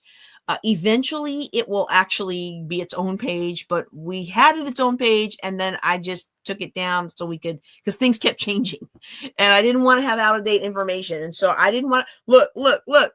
Didn't we talk about making your processes easier? Didn't we talk about that earlier today? I was updating like 3 or 4 different pages every time new information came in. And I was like, you know what? Let's just put it all on the event page and we'll just port the name over to the event page. So, JuneteenthLegacy.com.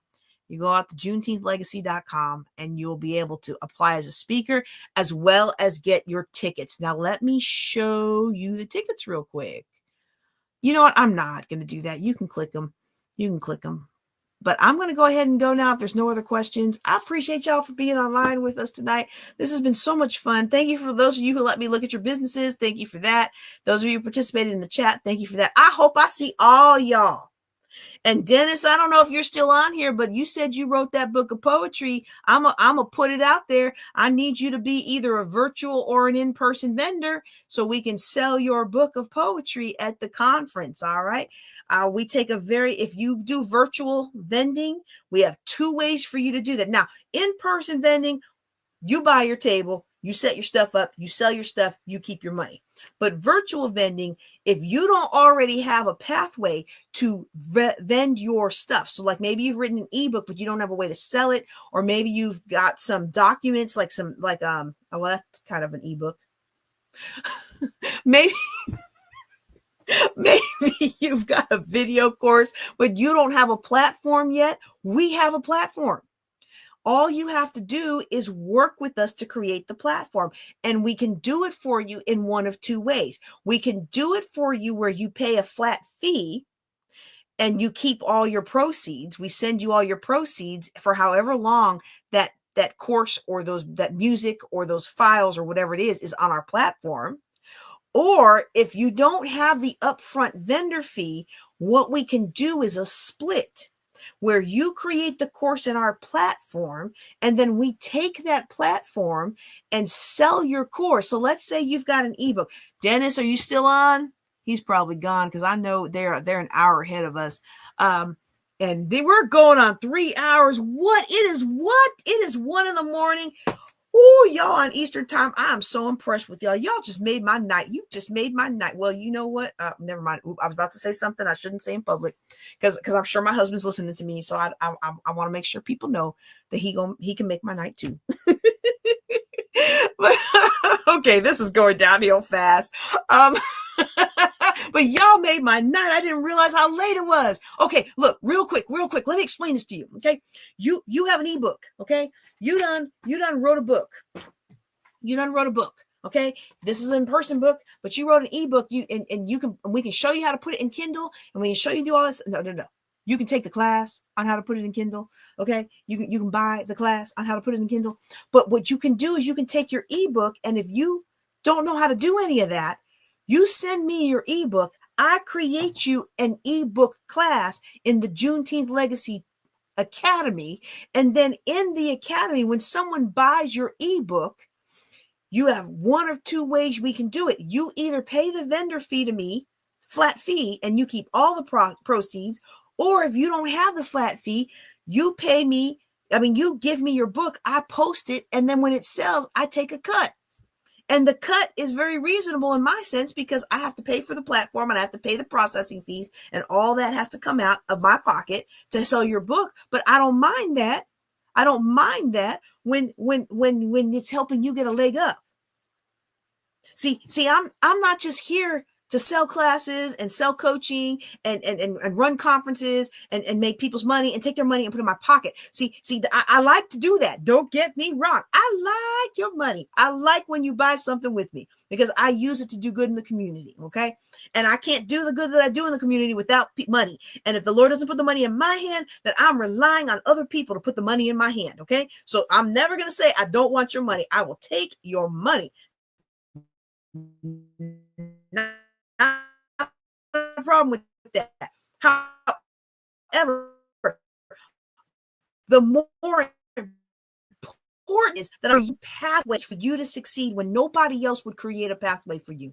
Pathways for you to open up doors to a business when nobody else would let you hang out a shingle.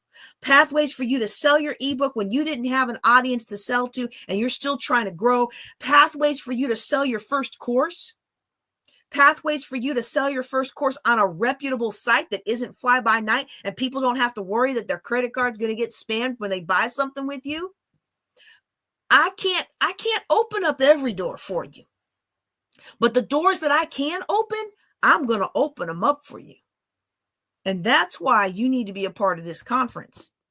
You either need to be a part of this conference because you need some doors opened up, or you need to be a part of this conference because you want to be that person that opens up doors for others. But every time you try to open up a door for somebody else, it seems like they take advantage of you, or they don't work hard, or they feel like they can ride off your coattails. See, that's not this group. This group, we all work hard in this group, but we all play hard in this group, and we all get the blessing in this group, and we're all building wealth in this group.